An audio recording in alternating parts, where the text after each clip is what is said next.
Heroes of the realm, we once again gather on our beautiful Sunday. We'll say beautiful Sunday. A fantastic day yet again in the world of gaming. Today, my friends, we have many things to discuss. Many things indeed. Activision Blizzard King. Purchased by Microsoft. Finalized transaction. Has Blizzard been saved? Mark and I both have played a little bit of Pathfinder, Wrath of the Righteous, expounding upon our RPG knowledge to become kings of this realm. And many other things, other games and things for us to discuss. A new release as well, Lords of the Fallen, the second time around. So take a seat, my friends. Let's have a great show, an even better day. Meh. And stuff. Dude, when you just yelled out, "We'll be kings," it got me. Good thing my mic was muted. I would have ruined that whole fucking monologue. So, ruined the whole thing. Like kings we ride. Yeah, so. What's up, Timmy? All right, welcome back to the Just Gaming Podcast. I am your host, Ian, and this is my co-host, Mark. Wave at the people, Mark. That's not where your hand is. Anyway, good job. Everyone, welcome back to the show. It's been a full week since the last time, and oh, we have missed you dearly. Please. That's not where Please take your seats and enjoy the show. Man. So I got, I've been playing Pathfinder, Wrath of the Righteous. Mm-hmm. That's really all I didn't really get to stream a lot this week. Work has been bad. Has been bad. So but I'm not going to get into the work is bad stuff today, okay? Instead, what I'm going to talk about is what I actually did get to do, which is not make videos. If you guys hadn't noticed, I was only able to make the video from basically last weekend that I posted this week. There is another video that's going to get posted next week. I'm taking a lot of time to work on this one. I gave Mark a little taste. Oh. That's good. Mark was impressed. Good. Mark was impressed, yeah. It's a little different than what I normally do, so I'm going to see how you guys like it. But yeah, I've been playing a little Pathfinder this week. Yeah, I played some Pathfinder this week. I played probably 2 or 3 days worth. Ended up making a new character and starting over a new class and all that kind of stuff. Then Tom hit me up in Discord, asked me if I wanted to play some Last Epoch. And I haven't tried playing co-op Epoch with anybody except for you. That one time we played it and it wasn't really working all that great. And so we just kind of like, whatever. And so now that I'm into it playing it, it's still not like, they still have a lot of networking issues to work with, but I didn't realize how much of that game they've changed. Like, it's not even the same game that I played initially before they did the character wipes. You know what I mean? Yeah, the whole intro's changed. Yeah, the whole thing it's like a completely new game, and it is such a good ARPG. Like, that game is a banger. Like, it is so good. No, they've done a really good job making some pretty wide sweeping improvements on Last Epoch. Last time I played it, I did play it when they did their like last big update. Mm-hmm. I mean, they're still not at full release yet, so there's still a lot of things that they still could change. I think there's still a lot of things that they need to change, to be honest. Yeah, it's not even like quality of life stuff that they need to fix. There's some serious bugs that they need to fix. It happened to me multiple times by playing with him where I'd get to a point and my character just couldn't pick up loot. Like, I could see like the little glowy lights everywhere, but I couldn't pick them up, so I had to restart. And then I thought, well, maybe it's like a co-op thing. And then I played it by myself a little bit this morning, and I got the same bug. You know what I mean? So there are some issues that they need to work out. I mean, keep in mind. So I didn't really cover this in the video that I did a long time ago. I'm gonna do a revisiting Last Epoch video eventually, probably closer to its release or for its release. But one of the things to keep in mind is they are fully remote. They do not have an office. It's the story of how that game has come together. It's actually pretty wild. Basically, what it is it's like a bunch of dudes that were on Reddit that were not happy with, I think, Diablo 3 maybe, or maybe they were playing Path of Exile or something like that. I can't remember exactly. But they just like, hey, like a couple of dudes in Discord or not on Discord, on Reddit were just like, you want to make a game together? And they're like, yeah, sure. Yeah. And then 11th Hour Games was created. That's literally how that went. Yeah, it's actually kind of wild. So all of their people are spread out like all across the globe. If you look at their like their employee list or whatever that they have, it actually shows like people literally everywhere. It's pretty cool. That's pretty amazing. Yeah. Actually, that's pretty amazing to get to be able to get that stuff done. Yeah, it's genuinely pretty wild. It's a fairly small group though, right? Yeah. I mean, they're an indie studio, right? Yeah, it's their first game. I think remote will only work if you have a small group. Like if you've got a large group of like Activision Blizzard, like 8,500 employees, that's not going to work.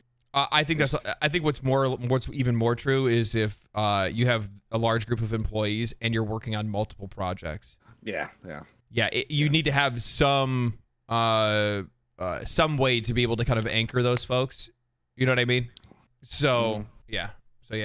But no, I've been really impressed with a lot of the changes they made. They're very closely listening to their community, which is very good. That's what you need to do, especially as an indie dev.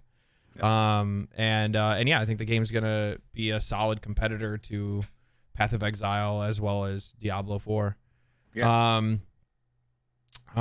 So really all this week I've just taken a little bit of time playing Pathfinder, and I've realized something. I am not a CRPG player. Really? Yeah. It doesn't hit quite like Baldur's Gate does, if that makes sense. Okay, so I need to better explain this.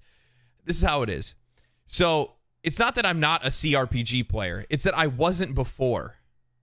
So I'm still not necessarily used to all of these different mechanics in a CRPG. With how much I've been playing Baldur's Gate, I've gotten used to a lot of this stuff. I see Iron Lords rated us again. Thanks, guys. Appreciate that. Yeah. Hope you guys had a good show. And it's not that I don't like CRPGs. It's that I really haven't played very many other than Divinity Original Sin 2. And that was a different game, right? Like Divinity Original Sin 2 was awesome. And it was something that was really easy for me to be able to get to experience. But I don't know, man. It was just one of those things where you go to start playing something from a different company and you realize that even though you may like CRPGs from another company, you might not like them from somewhere else. Yeah. Somebody actually just said Pathfinder is very beginner unfriendly, and that is so true.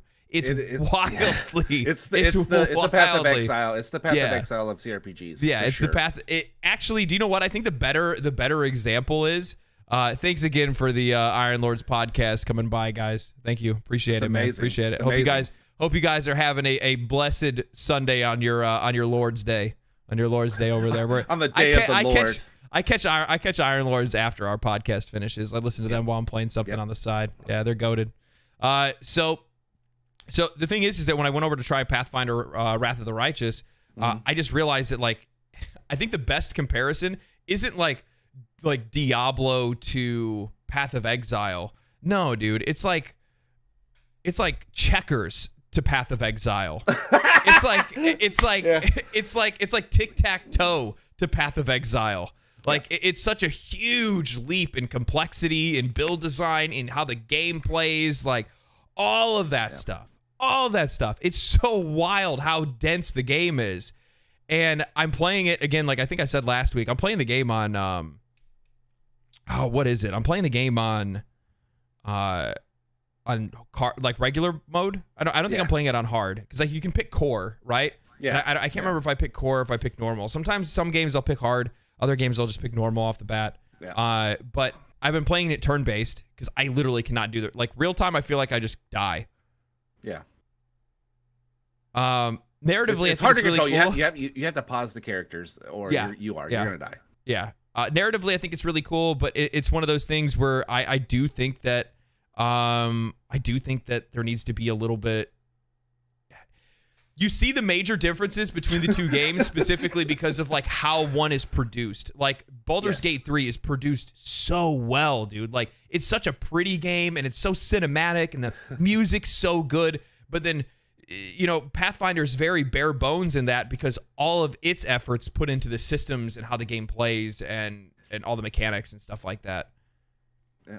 I would agree with you, and I think the better analogy is Baldur's Gate 3 is more Elden Ring for CRPGs, to where Elden Ring was that stepping stone to get people into a Souls game. Yeah. Where, you know, like Path of Exile is like, or not Path of Exile, Pathfinder is more like, you know, Demon Souls or Dark Souls, like the first, like the nitty gritty. You're just gonna get jumped on. There's no handhold. You know what I mean? If you do it with that. I think. I mean, what's weird is coming off of playing Baldur's Gate for 3+ years. You go into another CRPG, especially one with this kind of learning curve on it. Thorn with 499 euros saying just give yourself over to it once you've gotten through the Stockholm syndrome, and you'll see this is just it's kingdom management. That's funny. Yeah. And so it's like it coming from Baldur's Gate into this, it's like having your back tattooed and then someone just rips the bandage off real quick and then you're in Pathfinder, you know what I mean? You're like, ah! Yeah. There's so many things that are so different and the way they do things that you're just like, man, I really wish this game had this and this game had that. And like Pathfinder does some stuff that I really like. Like I really, really like. I like, so I do really like the character, like the building, like character building, your like how dense it is with how you actually like develop your character and subclass and stuff. But at the same time, it's also like really unintuitive and super difficult. Like there's a lot of information. It very much is like it does really remind me of Path of Exile, where it's just like you just get hit with that skill tree and you're like, what? Like, wait a minute. So I can't. And guess what? I was looking into it. If you're a paladin and you oath break, you just lose your abilities. There's no getting it back. You just lose that shit. Like you just don't have that power anymore. Like you're just done. And I'm like, that's hardcore. I'm like, it's cool, man. It's cool. I've really been enjoying the game so far. Narratively, I think it's really cool too. I like where the narrative is going. The characters are a lot of fun to engage with. There's a lot of stuff. I just want to keep playing the game. But this is going to be a long, slow burn. It is. This is not like I'm a machine with Baldur's Gate right now, boy. I tell you what, I can fire that game up right now and blitz through Act 1 in probably one sitting session. Why? Yeah.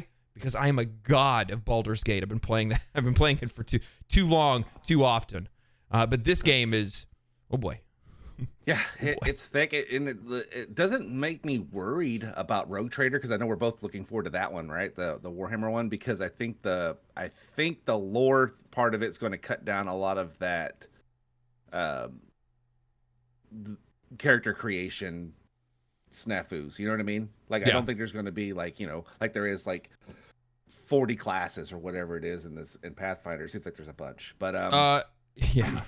I mean, it seems like there's so many. And there's so many classes. Are you kidding me? There's ones you can't even see yet. Yeah. Well, you can't. Yeah, you can't get till you can subclass them.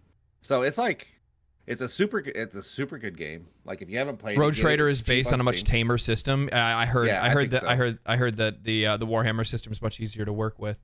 Dark Hollow asks, how are you handling the fact that there's barely any voice acting and you got to read everything? That's the reason why most people can't get into it. 50-50. Part of me really likes it. And then the other part of me absolutely hates it. And I think that for me, when it comes to games that hit me with walls of text or a lot of reading, I like that they try to add context.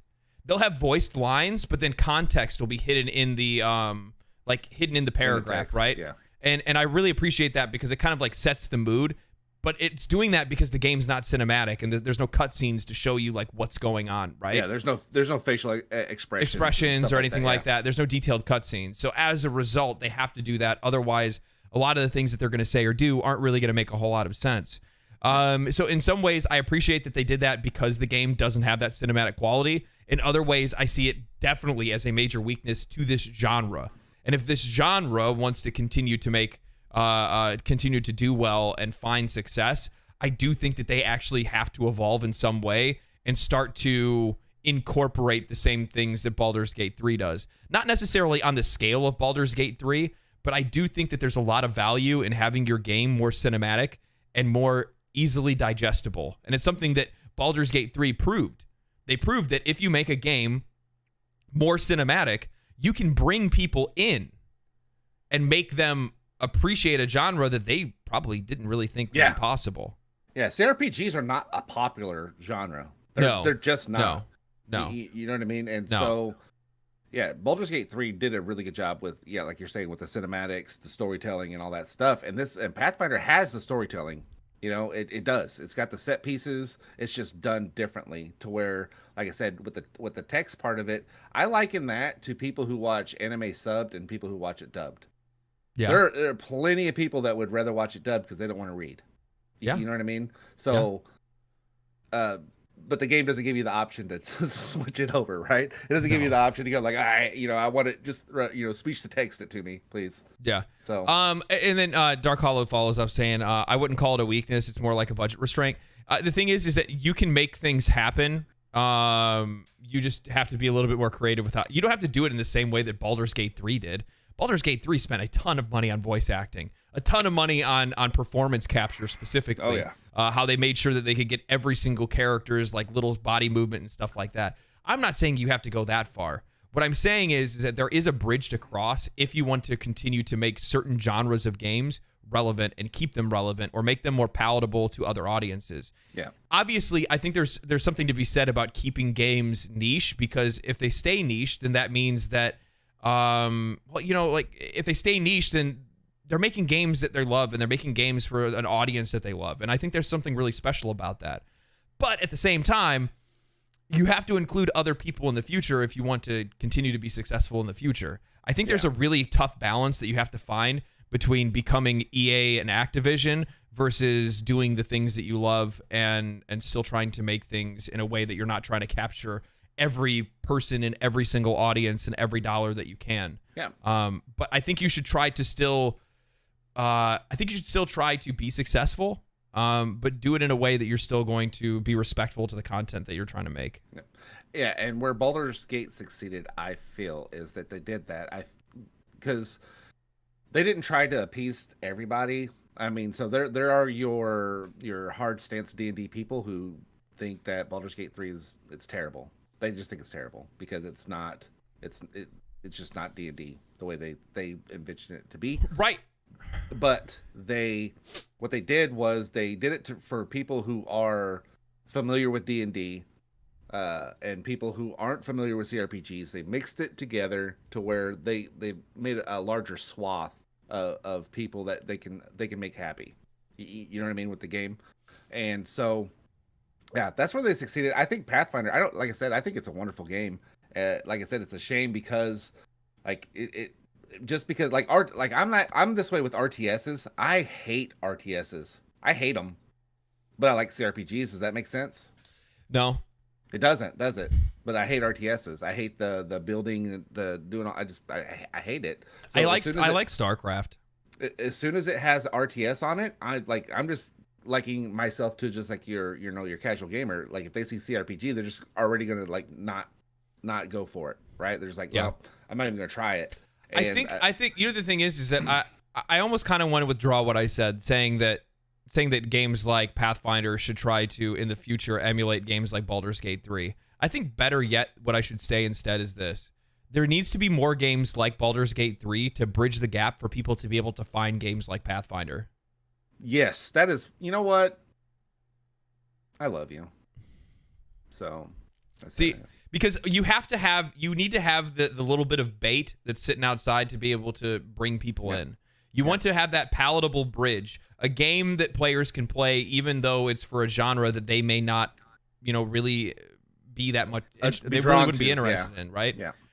When you make games like that, then you're going to draw that audience in. They're going to play the game, and then all of a sudden, now they're going to try other things in the future. Yeah. And you see these kind of crossover games all over the place.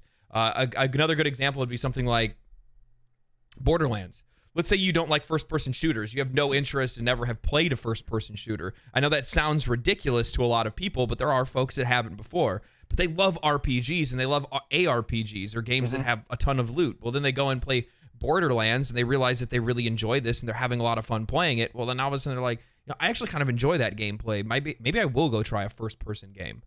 Yeah. Right? Or, like it's how you can attract an audience and try to bridge the gap for people to give it a shot. Yeah, that's 100% true. Yeah, that's 100% true. You're just chef's kissing it up today, dude. Good What can I video say? coming out. Oh, dude, the video next week that I'm putting out is gonna be fucking Fire. fire. It's gonna be fire. Liquid lava. Liquid good. Molten hot lava. All right.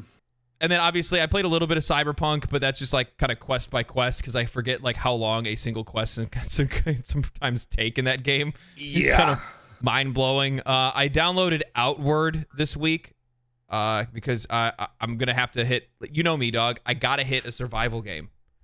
Yeah. I gotta hit a survival game. If I don't tap into my survival instincts, my foraging instincts. You know what I mean? My hunter gatherer mode. Then I go crazy. Eating a stranger's leg mode, yeah. So we don't talk about that. we don't talk about it. I downloaded, even though like it started getting Steam reviewed. I downloaded or Steam bombed, I should say, review bombed. Lords of the Fallen, and all I had to do was read the first review that said, "You guys need to really like calm down and just turn your settings down because it's making it ray traced." And I turned my settings to high instead of ultra, and I had no problems. Okay. So, like, it's a really good game. It's a good mix between, I would say, combat style, like a little bit like Neo and Dark Souls mashed together. Really? It's like, yeah, it's very fluid. It's not as rigid as Souls. Yeah, it feels pretty good. So I've seen a lot of different takes on this game. One, I'm really excited to play it myself. I'm waiting on a review code right now, so if I don't have to pay for it, I'm not going to. My shoulder hurts from patting myself on the back. No, it's not a pat myself on the back thing. It's that I'm cheap and don't want to actually spend money on video games. Yeah, you are cheap. So I'm very cheap. I'm very cheap. I bought donuts for everybody at work this last week, and they said it was donut holes, wasn't it? No, it wasn't even the full donut. It was the donut holes. They said if you could only see the look on your face when you were bringing in donuts this morning, it looked like it was the most painful thing you ever had to do. You're like just like slow handing the box over, like shaking a little bit, like just one. I'm just so mad. I'm like, this is bullshit. Fucking $80 in fucking donuts. What's up, Tom? So I'm looking forward to it. I'm a big Souls fan, obviously. So I haven't played Lies of P just because like Lies of P just had like the worst timing. Yeah, ever. It was. You know what's crazy is you being you. It's free, homie. It's on Game Pass. Yeah, I know. It's on Game Pass. And I'm like, I'm sitting there and I'm like, dude, I'm playing Baldur's Gate 3. I'm working on Cyberpunk 2077. There's a list of other games that I still want to play, and I still haven't actually made the wraparound to go and play Lies of P yet, and I need to. You know what the benefit is? It makes it easier for me to watch as a streamer when I do actually have the opportunity or the time, let alone to even stream a game, is because I'll stream something that people have already watched or already played, right? Yeah. Like I missed a decade ago. Yes. Oh, we missed a super chat. Thorn again says Baldur's Gate 3 is very much the continuation of the BioWare formula, while Pathfinder very much is an early 2000s game. Ironically, Pathfinder is meant to be more accessible as it's based off of D&D 3.5. I thought it was Enhanced Edition, or is it the Pathfinder is the Enhanced Edition? I'm not really too sure. I think it they just have two very unique takes on the rule set, but I think 5th edition in general is just more like bare bones. It's more user friendly. Yeah. And that's the reason why like a lot of Dungeons and Dragons fans are not huge fans of of 5th edition rules. I feel like because to them in a lot of ways it feels like they're oversimplifying. But yeah, do you want more people playing D&D? No, you want to gatekeep it because it's something you love. That's what we do as humans. That is true. But I think Baldur's Gate 3 serves as a way for people to get into other games and try other ARPGs and or CRPGs and stuff like that in the future. So it's interesting. I'm excited to see the future of these types of games and what we get as a result of all these people starting to make CRPGs and hopefully trying to learn from some of the lessons of Baldur's Gate 3. Yeah, Liza P definitely came out at a really awkward time. Go ahead. What were we talking about now with this game? So FTW, he says it's not as optimized as Liza P. I don't know about the console version, because I don't play on console anymore. But it's on PC. It runs super slick. But I know the console had some issues. I know Xbox was having some issues right off the bat when the PC and Sony versions were running fairly well. One thing I have to give the makers of this game, they did a really good job of communicating it and getting it fixed very well. Microsoft did a good job of working with them to get it running better than what it was. So yeah, that was pretty cool of them. But yeah, I think the game's fantastic. I think it needs like a lot of these. Anytime it's a ported game, there's going to be some issues. I think it goes across all consoles. Yep. You know what I mean? Because you're not making the game natively. So I wish we would go back to the days where they were making games PC native and then console port. And then scale because it down, they were better. They were better. Just in general, their performance was better across the board. Because it's easier to scale. It's easier to scale down than it is to scale up, if that makes sense. Yeah, I think that's probably the best way to explain it.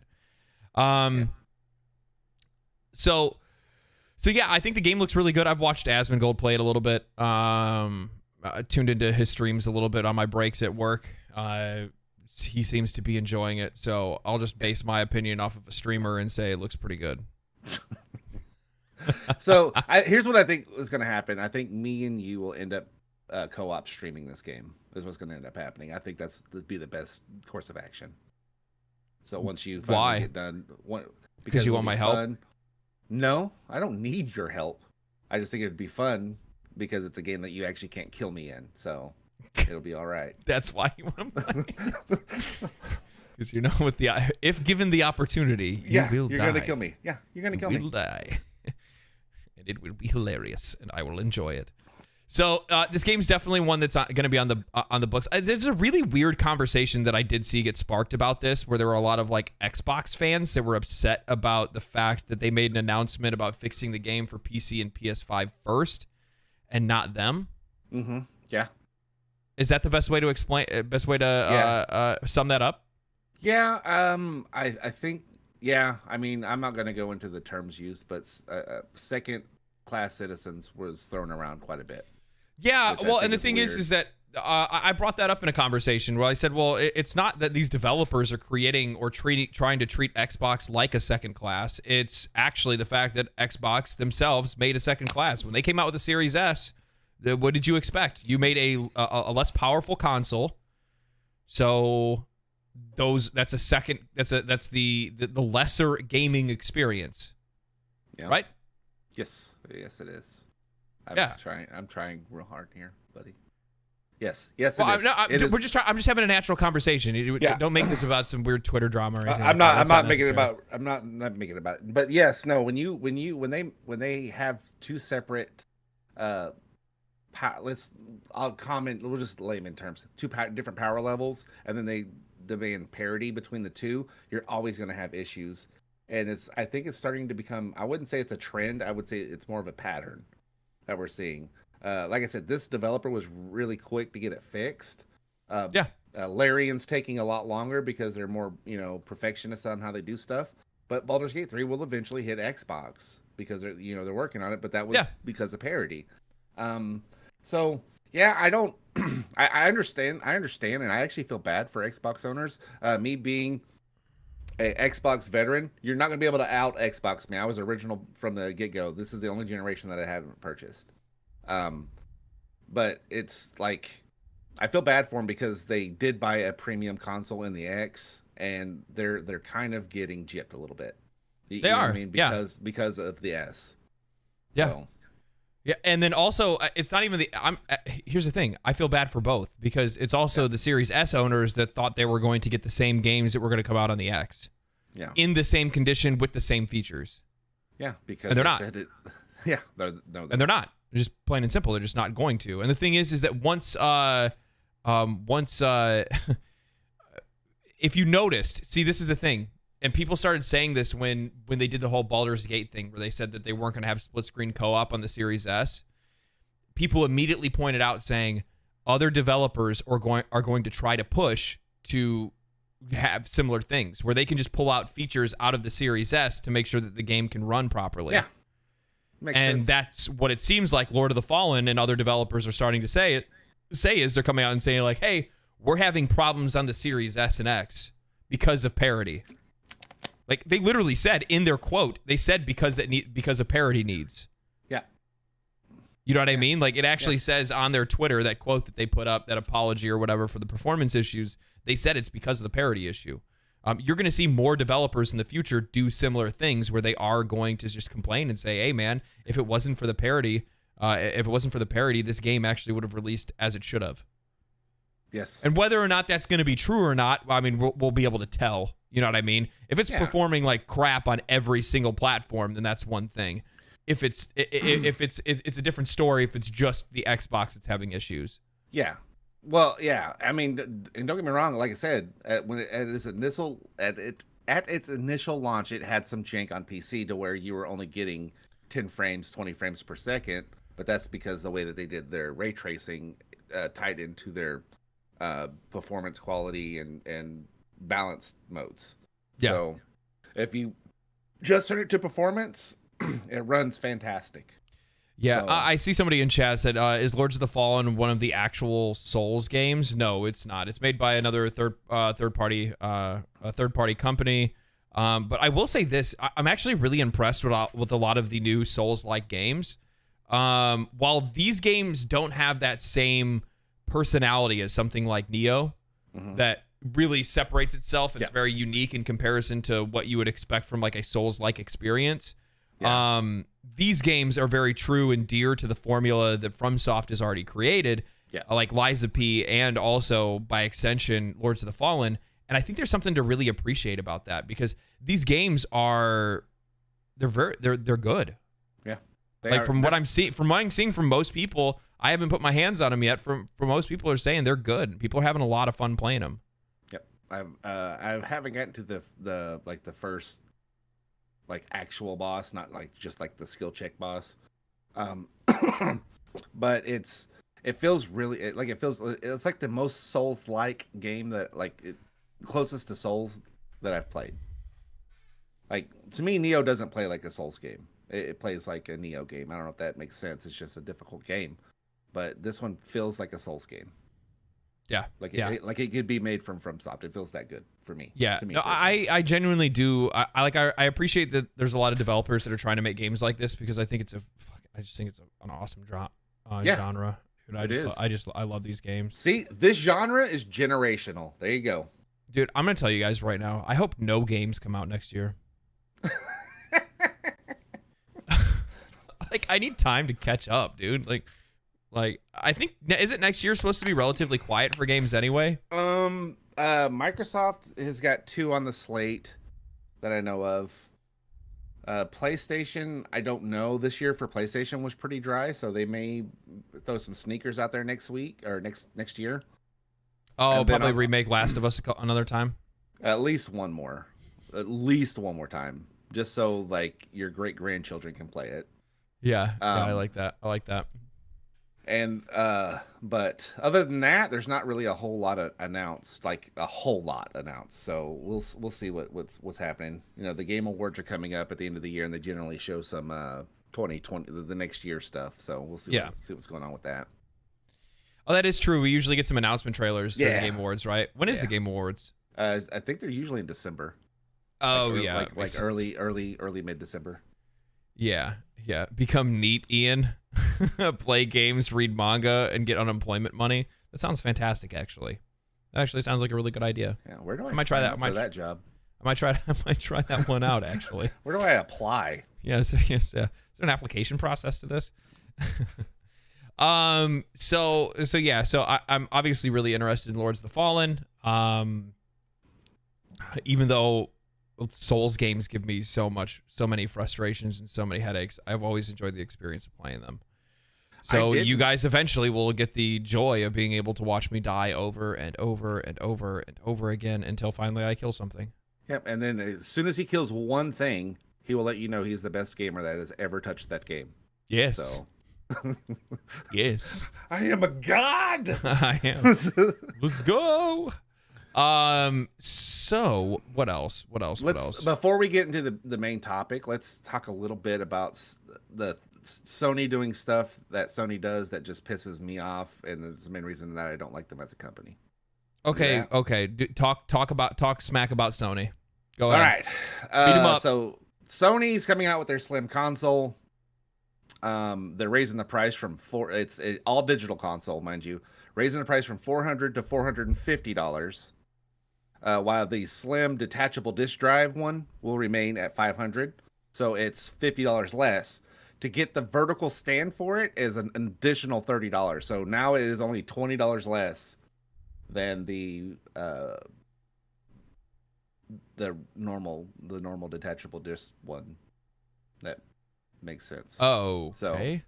Yeah, so they're charging you an extra $80 to be able to stand your console vertical, and they're charging $50 more for a all digital deal. They should have just made it $500. Weight loss program. Yeah, they should have just yeah, it's like less plastic, less hardware in it. And yet it's only 20, like after you, like who's gonna buy a console that they can't stand vertical nowadays anyway? And then they're gonna charge you $30 for it. That's it, dude, it's so insane. So yeah, insane. I don't even know, like, to be honest with you, like, so there's so many people that oh man, there's so many people that don't even probably have normal places like to even lay flat a console in a household anymore. You know what I mean? Like for me, like I really want to be able to, like I do right now, but I want to hang my TV if I ever get the opportunity to. You know what I mean? Yeah, so it's insane. Yeah. It's insane. I just can't believe that, like, now they're nickel and diming even the ability to stand up your console. Like, how ridiculous is that? Did you see the little stupid clear see-through kickstand for it to lay down flat? No. It's like this. It's like this wide, all the way down. It looks like a plastic toothpick running down the center Guys, of it. if you're gonna buy the new PlayStation, just make sure you get a buddy that has a 3D printer. You know what I mean? That's what I would do. I'm pretty sure that you could probably just design something yourself. You know what I mean? Or just just cut up some cardboard and use that to stand up the console. Get some wood. Do some wood cutting. You know what I mean? An old Dr. Pepper 12-pack box, and then get a learn how to whittle. Whittle some wood. You know what I mean? Yeah. I mean, but this to me is like it's ridiculously absurd. Like, I don't know. I get the, you know what? I get the $450 price. I do. I'm that's not even what I'm complaining about, because you would think a Blu-ray player nowadays would be $50 or less, right? Yeah. But when you're charging all this other stuff on top of it to make this console usable for most people, and it's only $20 less than the one with the disc, that makes no sense to me. I just don't even see any reason in buying it in the first place. A lot of these consoles people are going to be buying these just because they're buying it as like a follow-up. You know what I mean? They're going to buy it as a follow-up to their people are going to be buying it as their first PlayStation 5. I can't imagine people going to buy this as the replacement for the PlayStation 5 they already have. You know what I mean? No, I don't. And then we know that PlayStation's coming out with a Pro probably next year. I mean, so it's, I don't know. It just feels they're just scummy. You think Pro's next year? When's the next Xbox? The Xbox I don't refresh? think there's not going to be a next Xbox. I mean, I saw that the refresh didn't really change any of the specs on it. It's more like a slim or a rounded deal. That's what came out with the FTC. I don't think that's going to stick. The garbage can. Yeah. Yeah. So you left me like, that was like a softball. You know what I mean? It was like, and I was like, ready to swing at it. but I don't think there's going to be a refresh. King from Iron Lord said it was the glass slipper. That's funny.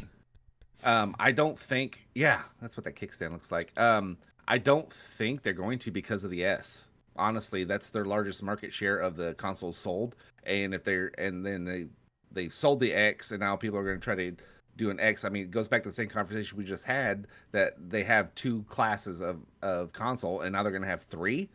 That makes no sense. Like, it doesn't make sense for them. They've painted themselves in a corner on this Pro or Refresh deal. Both of them have. Yeah. Both Xbox and Sony have kind of painted themselves into a weird position with their console refreshes. Xbox because they have 2 different consoles. Yeah. And Sony because they want to try to pull some bullshit. Yeah. Doing some goofy Sony shit. They're really something else. Do you see all the stuff I see a lot of people talking about like leaks and stuff related to Spooderman? Yes. The old Spooters. Spooderman. And they're talking about how Spooderman is basically going to be the greatest superhero game ever created. It might be. Spider-Man, I enjoyed the first one. It was really good. Yeah.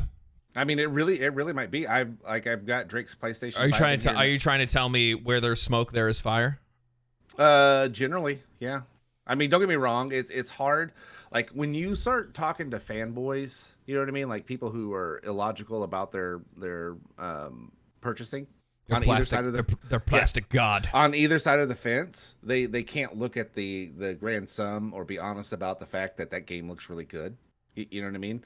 And Spider-Man's pretty good game. I mean, to me it is, God, how do I say this without it? It's a better story told reskinning of Arkham Knight or Arkham City. You know what I mean? I think Batman started it. The combat is not far from Batman, just with webs.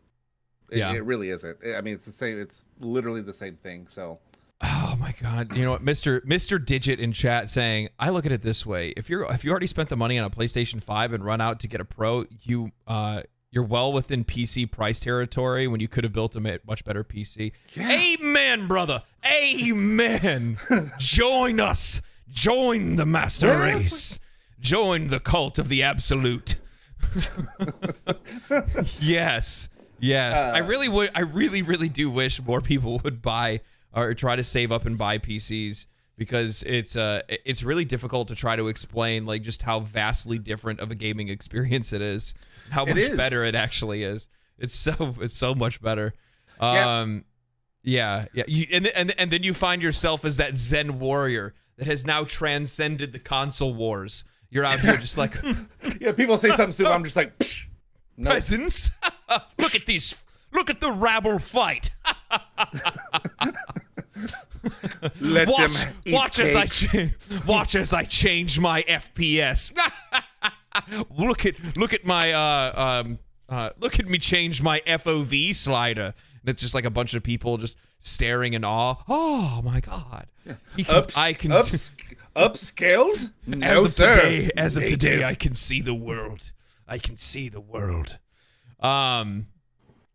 Did you actually see, though, that apparently there's been some leaks showing that a bunch of PlayStation trophies have been getting worked on for PC? I'm excited because that's where I would prefer to play it. Dun, dun, dun. I mean, Jim Ryan, as much as people love or hate the dude, I don't really care. I don't really care about any of the business. I care about the games. He did make a push for PlayStation games to come to PC. That was a part of his deal. And that's not something that Sony wanted to do until he got there. And so I played God of War, the 2018 one, on PC. I didn't play it on PlayStation. And I had a fantastic time with that game. I played Spider-Man on PC. So if the sooner they can start getting these games over to PC people, the more money Sony's going to make. And they're not just trying to sell you hardware like the Slim for $480. Dude, so, let's be real here. How much money would Sony make in their first year if they just opened up a PC online store? Ooh, a lot. like a lot. Like Yeah. it's not necessarily that they have like so many like I wouldn't even say it's really that much of like an extensive library, but there are a ton of games that they have that Yeah, they've got there like, people be buying it. People one be thing buying that it. they're good at is quality and quality Yes. games. Yeah, so, and here's look how well Spider-Man sold. Yep. God of War, did they put God of War on PC as well, didn't they? Yeah. Yeah. I played it. Yeah. Yeah, God of War sold like hotcakes. There's a ton of different games that they could put out on PC that would just absolutely smash. Absolutely smash. They would make tons and tons of money. But they need to do a really good job of actually making sure those ports are well Make done. the ports. Yep. The God of War, for instance, it had a severe memory leak problem that they ended up getting fixed. But you'd be playing and then it would just crash after a couple hours. Oof.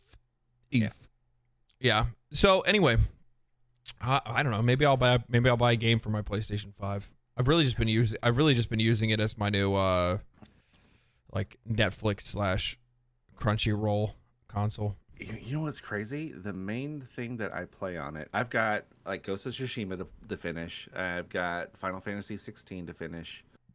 I've heard Ghost of Tsushima is really good. It is really good. And then like the main reason I'm super excited about it, same reason Drake is the UFC, because they won't put the UFC games on PC. It's like the only place you can get them is on console, and we love to play those games against each other. It's like so much fun. So that's what I'm looking forward to is UFC 5. Yeah, that's my big PlayStation title I'm waiting on. That's funny. Yeah. So, all right. Well, I guess since we're talking about the console stuff, let's talk about the elephant in the room. Let's talk about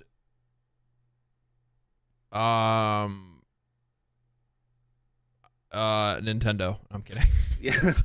The new Switch is coming out now. Yeah, let's talk about the new Switch. All right, let's talk about Xbox. Oh man, this is gonna be one of those things, man. ABK, it's done. Yeah, so we knew this was gonna happen. We talked about it. We talked about it 1,000 times. This was an inevitability. This is an inevitability. Yes. Plain and simple. We knew that this was going to happen. The minute that it was announced, it was going to go through because Microsoft is one of the, if not the largest software company in the world, one of the richest companies in the world. And if they want to have their way, boy, they are going to have their way. And do they have the money to swing? And they swung the money. They now own Activision Blizzard King in the biggest purchase in video game history, according to studios. Right? It's the biggest tech purchase. Yeah. From what I understand. So yeah. Not just video games, just tech. So I went to, and I realized we still have like a lot of the folks from the Iron Lords that are still through, which I really appreciate. I thank you guys for holding out and hanging on and talking and chatting and stuff like that. I really appreciate that. But we're going to provide a rather unique perspective on this specific topic. So now that it's done, we can't talk. There's really no discussion on whether or not it's good or bad for the industry. Okay. Yeah. Now we just have to talk about what is the actual fallout of something like this and what can we actually expect in the future. Okay. That's fair. So the first thing that I'm going to tackle is the biggest part of this news, which is not the actual purchase, because we knew that was going to happen. The unexpected detail that came out as a result of this purchase is that Bobby Kotick will only be with the company until the end of the year. Yes. What does that realistically mean to you? It means that Kotick is there to oversee the Call of Duty launch, and then the integration of the two companies. A lot of people, when they think the integration, they're thinking there's going to be mass layoffs and this and that. Generally, any kind of merger that you see, you have to have people up top that know the business of what they have. Like it is smart to leave him there for 2 months and then find somebody to replace him. Glean as much information from him as you can. You know what I mean? I'm not saying you have to take it and use it, but you glean as much as you can. That way, it is a seamless switchover. And there are a lot of Activision employees on Twitter that are super happy to be Xbox employees today. So there's a lot of people that are happy to be Xbox employees. Yeah. Microsoft employees. Yeah. Yeah. There are. Yeah, of course, dude. This is, and here's the thing. This is exactly what we knew would be a result of that, because this is a company that is, it's a desperate need of new management. It is in dire need. Like, I don't really want to go into all the scandals. I mean, we've made jokes about milk for months and months, and now it's sour. Still is. Yeah, and now that it's 2 thumbs down. Now that it's over, there was a lot of grotesque practices going on in the business, and it is one of the things that I think Microsoft can fix. Culturally wise, Microsoft has a decent culture according to its employees. So I don't know if they all have chips in their necks or whatever to make them say that, but that's how they feel. So that's a good thing. I think the general positivity that you're going to see from the staff at Blizzard and Activision is that they just realize that they're not going to be controlled by the same people anymore, and they're hopeful that change is going to allow them to be able to enjoy working at Activision Blizzard again. Yeah. You know what I mean? Yeah. Or maybe this might, for them specifically, for the employees are hoping that this means that Activision Blizzard gets to return to being one of the best studios in gaming, right? Yeah. Not ran by a financial overlord, which is what was happening. Because it's not just Bobby Kotick. People are kind of sweeping past that, right? They're going, well, it's also the board. Yeah, and the board's gone. The board's out as well. So the board and Bobby Kotick were the ones that were, they were the ones that were pulling the strings. They were puppeteering a lot of the more consumer unfriendly practices, practices. Them dropping the ball with being able to actually get some of these games fully developed as much as they wanted to be, things like that. There's a lot of different stuff. A lot of games had the plugs pulled on them. Yeah. But there's been a lot of devs that have come out and said that they had given Bobby and the board a lot of kickback on their monetization models because that was their focus. Yeah. And do you know what I really like that quote, Cade. Cade says life is a pendulum. And maybe we actually will get to see, this is just being hopeful. I'm one of those people that would rather be a little bit optimistic rather than just being a doomer about it. But maybe this is one of those instances where the pendulum is going to start to swing in the opposite direction. You know what I mean? Yeah. Maybe they're going to be on the upswing in this occasion, where we're going to start to see them do something good. And this could be the revival of franchises and things like that Activision Blizzard has thrown away. This could mean the return of Tony Hawk. Yep. This could mean the return that we've already heard rumblings of Guitar Hero's return. This could be, Activision has a ton of different IPs that are really cool. Tenchu and stuff like that they could bring back. Gun, which would be a direct competitor to Red Dead Redemption. Yeah. This also means a very large player boost for World of Warcraft if they pull World of Warcraft into Game Pass. It's going to console. I can promise you that. I will put money on it. It is going to console. So. Oh yeah. Well, I mean,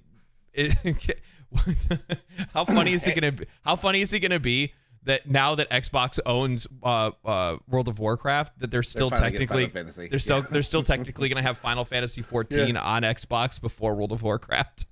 Dude, it is like literally the best of both worlds for them in that sense. Yeah, it really is. Yeah. Go ahead. Tom has got a super chat. You want to go ahead and read it? Go ahead. If PlayStation just ported their games to PC right away, they would have finished Xbox. They would have finished Xbox. People forget that Xbox is so low on the totem of Microsoft, which is not lying, when it comes to sales, that they only make up 5% of Microsoft sales. That is true. If you remember during the Xbox One era, they thought about just getting rid of Xbox altogether from the corporate level because it just wasn't competitive. So, yeah, it's probably true. Yeah, I can see that, Tom. Yeah. Well, you also have to remember too that during all of this Activision Blizzard stuff with the CMA and whatnot, Phil Spencer came out and said, he's like, if we don't figure this out and if Game Pass doesn't win, then we're just gonna exit the gaming industry. Yeah. because in the eyes of Microsoft, Xbox just isn't winning. Yeah. And it's becoming more of a cost than it is becoming anything good. You know what I mean? Yeah. So anyway, back to ABK. So they've got 2 months, or well, essentially 2.5 months to figure out who they're going to replace Bobby Kotick with. And this is where, like, I know you want to be optimistic about it. This is where I'm less optimistic about it. I wouldn't say optimistic, I guess pragmatic. Do they A, bring somebody who's already at Activision Blizzard to take that job, like a Mike Ibarra, Rod Ferguson, whatever, right? Or do they try to find somebody completely different to do it? And if it is somebody within the organization already, are they not going to do the same old? You know what I mean? Because that's like, regardless of what you think of what happened with all of the HR stuff, Activision Blizzard was never going out of business. yeah. I mean, they just got purchased for almost $70 billion. It's not like it was a broke company. So are they going to try to continue to do monetization-wise the same thing so that Microsoft gets their return back? Oh, yeah. No, that was the other thing I was thinking about as well. I part of me was wondering whether or not this purchase really was just to continue the practices that Bobby Kotick had already laid out, because it's been making Activision Blizzard and King so much money. Why would you want to change anything? Yeah. But at the same time, the thing is that a lot of their games, their player counts are dwindling. I'm not saying that they're low by any means. Their player counts are not low, but they are not the titans that they used to be. Overwatch is not the king of competitive shooters, right? That throne has been stolen by Valorant. World of Warcraft isn't the most played MMO. That's Final Fantasy 14. What else? Call of Duty is slowly but surely falling out of the good graces of its community by constantly re-releasing the same game over and over every year after year, even lying to the community and saying that they're going to go onto a 2-year cycle to come out with games that are a little bit more hardy, and instead just say, never mind. Nope.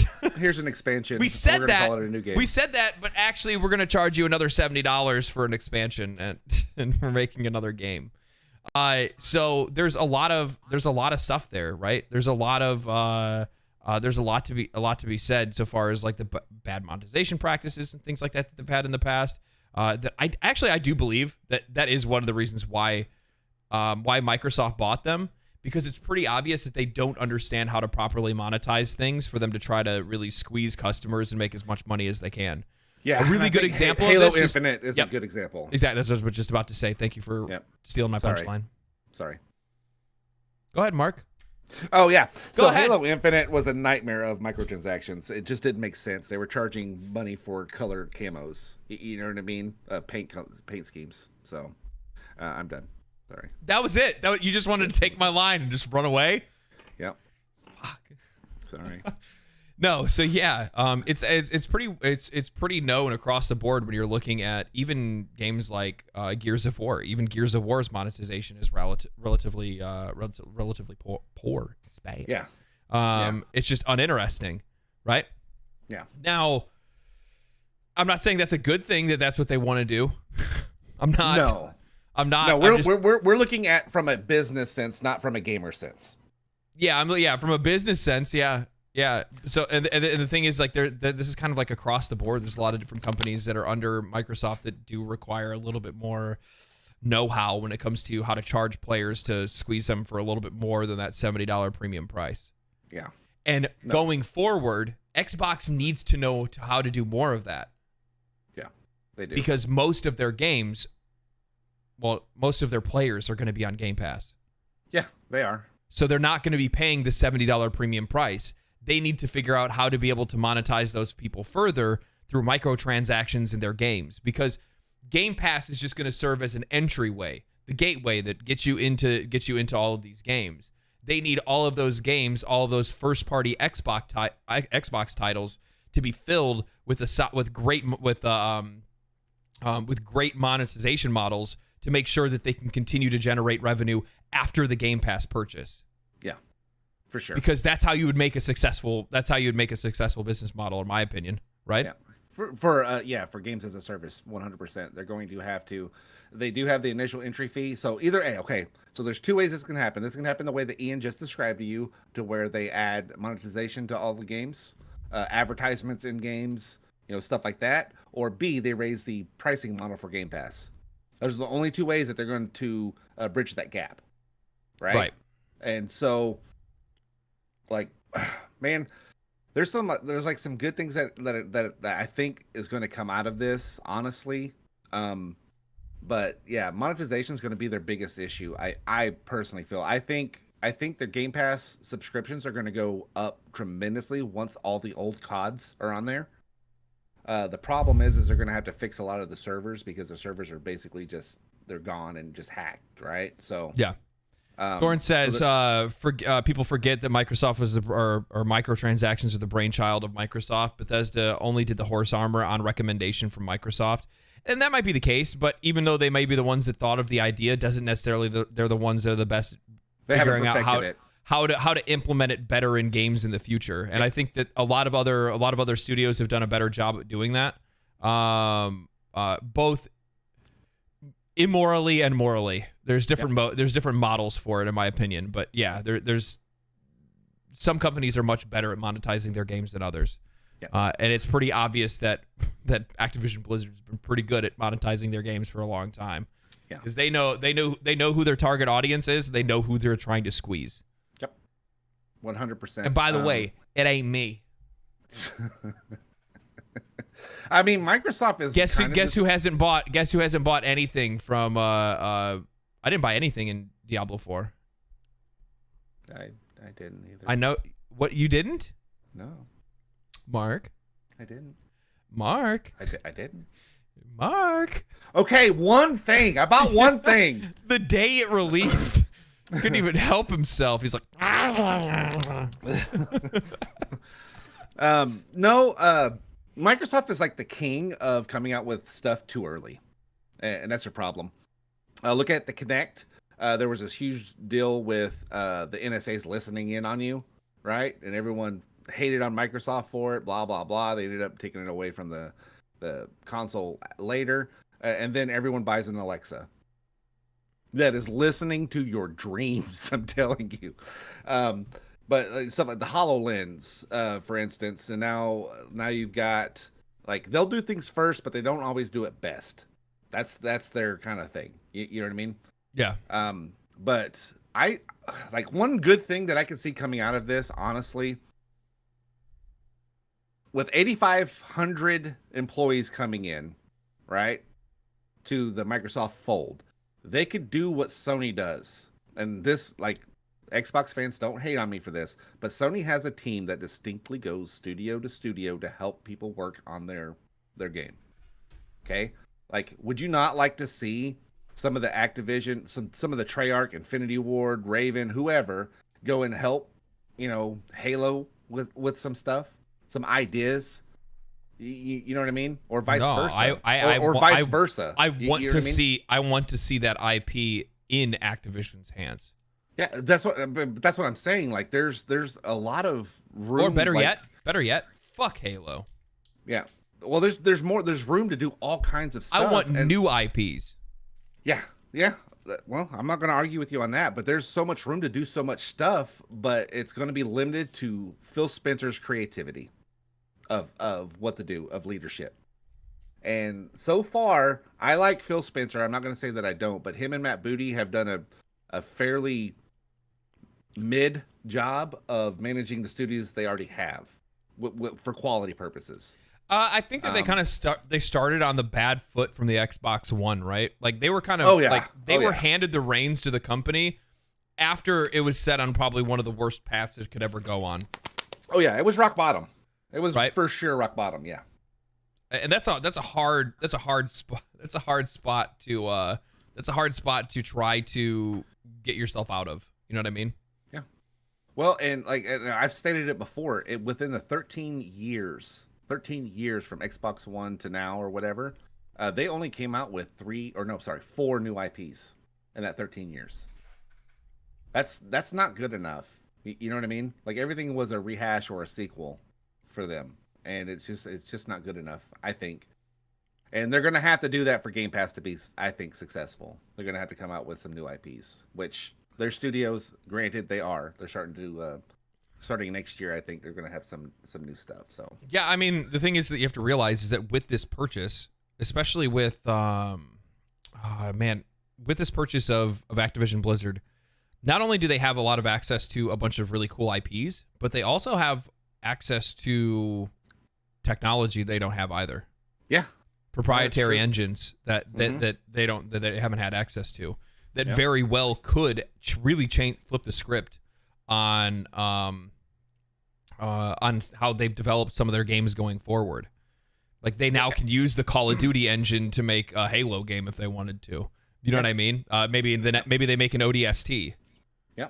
Or right? I mean, even vice versa. The Coalition, even though they're under Microsoft, they're probably the best studio to handle Unreal Engine and know what's going on with it. Well, yeah, because most of those people came from Epic, right? Yeah, and so they can go the other side of the fence and go help, let's say, Blizzard with using Unreal Engine or changing stuff in, or Activision. You know what I mean? So there's a lot of collaboration. I think it could be a good thing. A lot of people think a lot of people are going to get laid off, and I don't see that happening. No, I don't see that happening. No, this is a very Microsoft had a lot of intent in this purchase, and their intent was to probably snap apart some of these different pieces of the company. They're probably going to take some pieces from different studios that they see are probably a little bit too bloated, right? A really good example is like we saw how many people there were that worked on Diablo 4. I guarantee Microsoft is going to look at that and go, well, that was really inefficient. Why don't we break these teams apart into smaller teams and have them work on other projects? Yeah. Something like that, just as an example. They're going to elevate people that are within within both companies to different roles. I would imagine the main leadership role for Activision Blizzard across the board is probably going to be Mike Ybarra. I'm leaning towards that too. So yeah. It's probably going to be Mike Ybarra. But I don't know. We'll see. It's an interesting. It's definitely interesting. I think. Genuinely, I do think that there's going to be some good to come out of it naturally, just because of the fact that Bobby Kotick and the board are gone. Also, on top of that, the other thing that I think a lot of people aren't really taking a lot of time to think about is when you are purchased, you are now bankrolled. Yeah, 100%. Right, and now Activision Blizzard King is bankrolled by one of the largest software companies, one of the richest companies in the entire world. And as a result, that means that they're going to have more time to cook, more time to think about the games that they're making. And on top of that, they're also going to have more opportunities to create something new. Yep. At least they should. In thought and practice, that's what should happen. Because that's the whole reason. If you remember when Bethesda was purchased back in the day, right? Mm-hmm. That was their whole thing. They're like, we really like this. We're really excited for this because of the fact that they're going to have more time to work on games. Yeah. They don't have to worry about the financials anymore. Yep. Yes, we want to be successful because we want to be successful for the company, but it's really for Microsoft at the end of the day because that's who that money is going to go to. So this could actually mean good things for a lot of those companies. You know what I mean? Hi-Fi Rush, Starfield, and Redfall just this year alone are all new IPs. Yeah. So and while one of them obviously was a bad game, and you're going to have a couple rotten eggs in the bunch, I genuinely think there might be an opportunity for some of these games to, I don't know, be a little bit more fleshed out. But again, that's still going to depend on those individual studios. You know what I mean? It is. It's going to depend on the leadership at those studios. I see somebody brought up Minecraft Legends. I'm gonna be honest with you. I think that's just whatchamacallit not being very good. Mojang. I think Mojang just not knowing how to make anything other than just base Minecraft. I mean, Minecraft Dungeons was all right. You know what I mean? But outside of that, what else have they done that's been really groundbreaking outside of Minecraft itself? Yeah. Like I said, that falls back, I think, to leadership in general. You know what I mean? Like, when I say leadership, it's not like I'm going to go two parts on this. It's going to run a little long. So leadership, I'm talking about you getting the right people for the right job. I'm not talking the leader. I'm talking, well, the leader, but also the people that he hires underneath him. You understand what I'm saying? Like, I don't imagine all of these people are going to stay here. And on the second part of that, this isn't old Activision and old Blizzard people either. It's not like just because Microsoft bought them, the old heads that made all these great games that we love and adore are still there. They're not. This is a new group of people. So I don't think just because the acquisition goes together that it's like, you know what I mean? Like they're just going to be putting out these banger after banger. But I also think that this might open the door for some of those people to come back. You know what I mean? Could be. Like you saw that guy from World of Warcraft. He's back now. Because Chris Benson? Yep.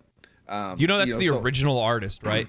Yeah. The original story crafter, like the guy that set the stones for World of Warcraft and the Warcraft series in general going forward. So that is a big deal, especially now that like also Kotick is out of the picture going forward for Blizzard. Yeah. You know what I mean? It's going to be a good thing. Like I said, a lot of those Blizzard employees, they left and started their own studios. I definitely agree. I definitely agree with a lot of people's takes when it comes to Warcraft and World of Warcraft, or to be honest with you, a lot of the Blizzard franchises entirely, where they've just kind of lost like who the audience is. Yeah.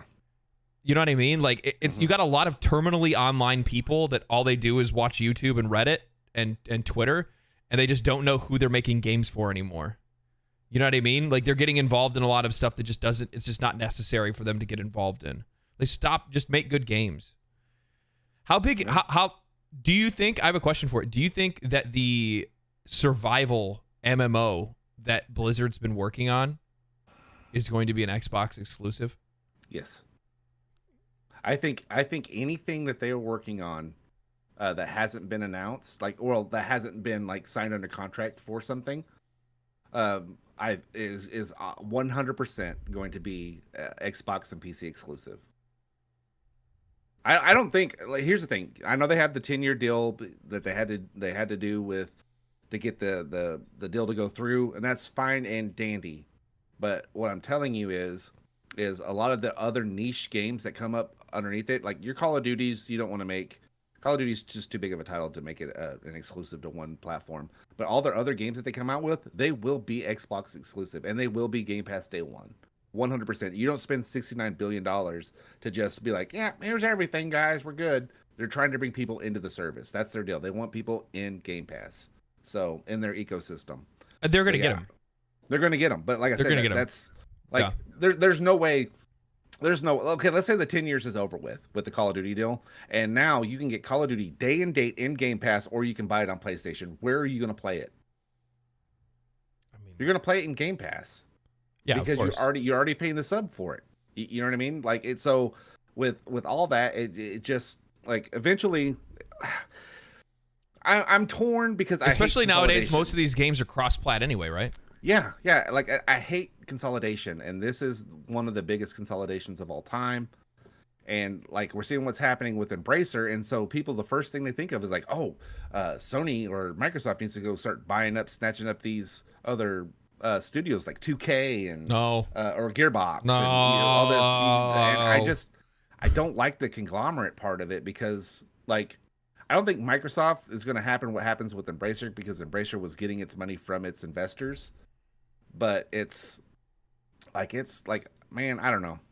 I'm mixed on it. I hope Microsoft pulls this off. Honestly, I do. I mean, being a Game Pass subscriber, I'm looking forward to playing some of the old CODs. I really am. I'm looking forward to playing World of Warcraft through Game Pass. You know what I mean? Yeah. I'm in a similar boat. This is one of those really weird things, right? Where I really do want to see, man. I really do want to see Blizzard be able to turn it around specifically. To be honest, I give a flying fuck about Activision. So like, I mean, like, don't get me wrong. Every once in a while, I'll get a fit where I want to play like a battle royale, and maybe I want to play Warzone or something like that. But to be honest with you, I just don't really care about that, because I'm an RPG guy anyway. So when I see an RPG company like Blizzard, and they could possibly, maybe, potentially, hopefully get the shakeup that they so desperately need, hopefully this is it. You know what I mean? And there's a lot of change. This isn't just simple change. This isn't simple change. The cancer that's been grown in the company, part of that tumor is being removed, right? Bobby Kotick leaves at the end of the year. The board goes along with him. That's bigger than Bobby. The board is way bigger than Bobby. The board is who Bobby answered to. Bobby's the one that sent down the orders and made a lot of the changes that made these companies do what they did over the last few years. And while it did make a lot of money, it also ruined the player's experience and milked us for billions of dollars. So spent their goodwill. So and here's the thing: this doesn't mean that just because this happens that all of a sudden I am now full faith. I love Blizzard. I'm gonna play World of Warcraft. I'm gonna start playing Overwatch tomorrow. I'm gonna start buying battle passes in Diablo 4. No, it doesn't mean anything like that. It's just that I have two choices. I either say bad, or I go, oh, I hope something good comes from it. Yeah. And I would rather be on the side of saying, I hope something good comes of it. And if it doesn't, well, then that means Xbox really messed up. Yeah. Because they just lost a lot of money. Yeah. They're not probably going to be able to get back for any of these studios, because if any of these studios that they've purchased don't produce great games that force people to want to buy Game Pass or want to buy an Xbox, then that means what ends up happening is that when Xbox wants to exit the industry because they feel like they failed, all of these studios are going to be worth less than what they purchased them for. Yeah. I'm optimistic. I don't think Microsoft's not going to make their money back. They're going to make their money back solely off of Warcraft, solely off of Call of Duty, and honestly, the bulk of it will be from King. The bulk of their money that they get back is going to be off of mobile. That's the largest market in the world right now, is mobile. Play what? Yeah, oh, for sure. Space Channel 5 says I always assumed King was the play. They 100% are the play. Oh, 100%, because right there is going to cover the main nut of this purchase. And so everything else is just icing on the cake to bring people into the subscription. Hands down. It's a smart business move. I don't like it as a gamer, but it's a smart business move on their part. Yeah, and at the end of the day, they're out there to try to make money, right? Oh, yeah. And Cody might be happy because Heroes of the Storm might get a revamp, start adding in some of the Microsoft characters into that game. You know what I mean? I mean, they'd literally have to resurrect the game from maintenance mode, because right now it's just in maintenance mode, right? They don't add any content. Everything's on automatic flip for like seasonal content and passes and stuff like that. I would love to see that. I loved Heroes of the Storm. I would love to see that game return. You want to know why I think that? Why? Because they put League of Legends on Game Pass. They had Smite before that. They were a big promoter of MOBAs in general. So what if Xbox wants to make the MOBA play? That's what I'm saying. Because here's the thing, I fight against it all you want. I actually really enjoyed Heroes of the Storm. It's one of the few MOBAs that have like really good like comeback mechanics. Like there are situations in which you can literally be like on the brink of destruction and literally turn the game around. So I don't know. There's something about the flow of Heroes of the Storm that I really liked in comparison to other MOBAs. What are you doing? Why stop reading them? Yeah, it's like most of them are just arguing with each other in chat. Yeah, well, I read one about Starfield that made my eye twitch. Yeah, no, for sure. I mean, look, MOBA's a play for them. They could resurrect Hexen. I don't know if you've ever played Hexen back in the day. They could resurrect that. Give that to ID Software. You know what I mean? Yeah. King's Quest. Man, they've got Did you ever play Prototype? That was the one where you had like the weird, like mutated alien. Oh, I did play that. Yeah, that game is shit out of so that. dope. That game is it so was dope. Really good. Bring it back. Prototype 2 is one of my. I forgot that was Activision. Dude, yeah, they released kick that, a dude, and they'd fly. They released at the same time that Sony released what's the Electricity Guy game? Infamous. Infamous. They released that at the same time they released Infamous. It was like Infamous's competitor. Yeah, that was really good. I forgot all about that game. Yeah, that game was fire. Did you ever play True Crime? Yeah, True Crime was good. Dude, like I said, there's so many IPs here My problem is I don't want them to be like licking at their chops and just trying to resurrect a bunch of these older deals without like shoring up the quality from Microsoft's side first. You understand what I'm saying? Like shore up your shit first before you try to go into this, because what's going to end up happening is you're going to have low quality on both sides. So and here's the thing. I guess my point is this, and this is something that I was probably going to make a video on it, and then I don't even know if I'm going to at all. But from my viewpoint, Xbox can't save Activision Blizzard. They have to save themselves first. Yeah.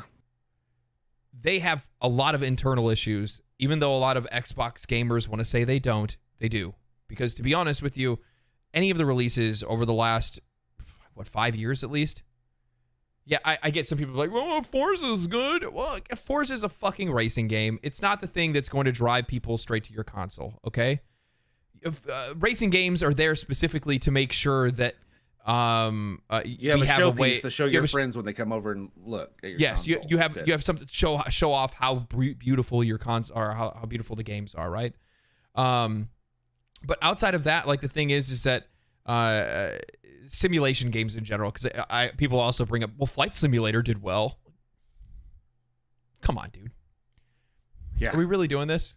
Yeah. You want to talk about Flight Simulator when we're talking about fucking Spider-Man and like whatever else I guess PlayStation's putting out, or screw the exclusive stuff, because the problem is people always want to just compare exclusive to exclusives, and that's something that really irritates the shit out of me.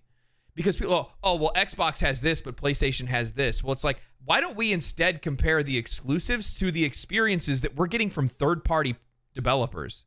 Why aren't they trying to make games as great as the third-party developers are? If anything, these first-party consoles should be making games way better than these third-party consoles, than these third-party developers are, because they are trying to entice you to buy their console. Yeah. So that's who their competition should be. It shouldn't be each other. Yes, I mean, obviously that has to be a thing because they're trying to sell consoles against each other. But what I'm trying to say is, fuck what Xbox made or what PlayStation makes. What I'm trying to say, how about this? Why don't you start looking and be like, man, that Elden Ring game was really good. Maybe we can try to make something better than that. Yeah. Right? I look man, at, that Baldur's Gate 3 game was great. Maybe we should try to make something better than that. Yeah. But instead, you're over here fucking fighting each other over some stupid shit, man. It's so dumb. Yeah. I think, if anything, you should just, like, I think a company like Microsoft, Sony, and even Nintendo, they should be judged on their quality of games. Okay? Just pumping out games because you have studios doesn't make great games. And that's and what you were alluding to is that Microsoft has had problems being consistent with their quality. That's the best way that I can put it. That is the most PC without saying, they're trash. They're not. They're just very inconsistent with their quality. They're inconsistent with their leadership. Look at the Perfect Dark studio that they put together with all these, big names from the industry. They had to bring in Crystal Dynamics to help them finish and fix that, help get it going, because it was in a bad state, and that falls back to your leadership. So, like I said, Microsoft needs to work on themselves. You're 100%. They need to work on themselves before they start touching the studios over at Activision Blizzard. For sure. Mr. is absolutely right. Hot take. Witcher 3 is better than any exclusive game ever. Like, yeah, Witcher 3 is fire. Yeah, that's what I'm talking about, though. That's who these guys should be trying to compete against, or make games to compete against. They should be trying to make games better than the third-party developers. Not worried about trying to make something better than Spider-Man, better than Flight Simulator. Flight Simulator. So stupid. Yeah. Like, just make. I just want good games. I just want good games. Consistent quality games, and you'll be just fine.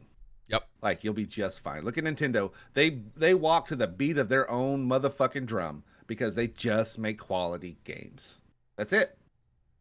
They're not trying to compete against Microsoft and and PlayStation. They're off in their own universe. Yeah. They're over Microsoft and Sony in one room just Nintendo yelling at each other. Nintendo competes against themselves. Yeah, Nintendo's over there eating crayons in the corner. You know what I mean? They're not even trying to be in the same deal.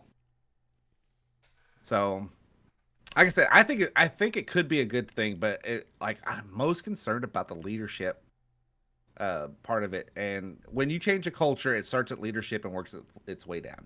And so that's a very important role for them to fill. Yeah. Mike Ibarra is a good dude. He really is.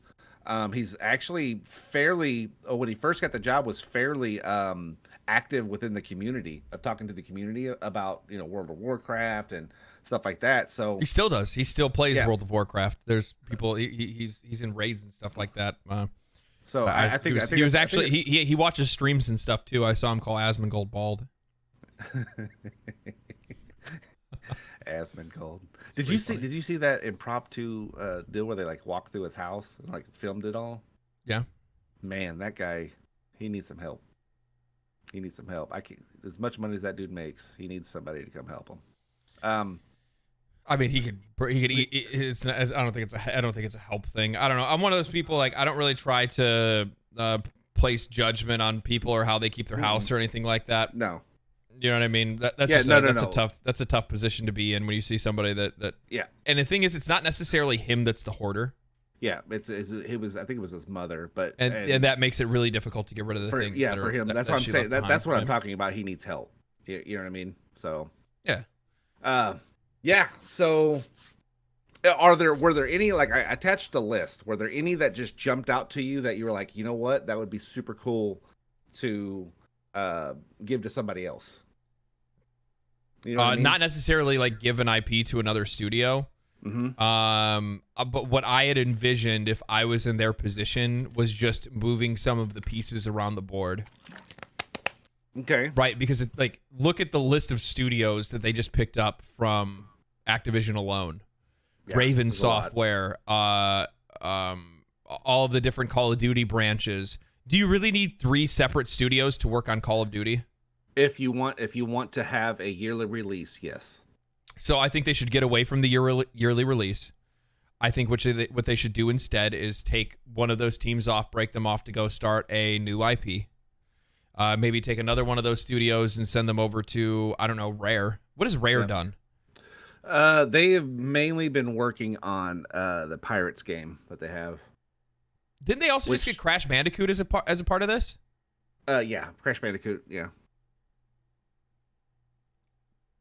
I mean they have Banjo-Kazooie. Okay.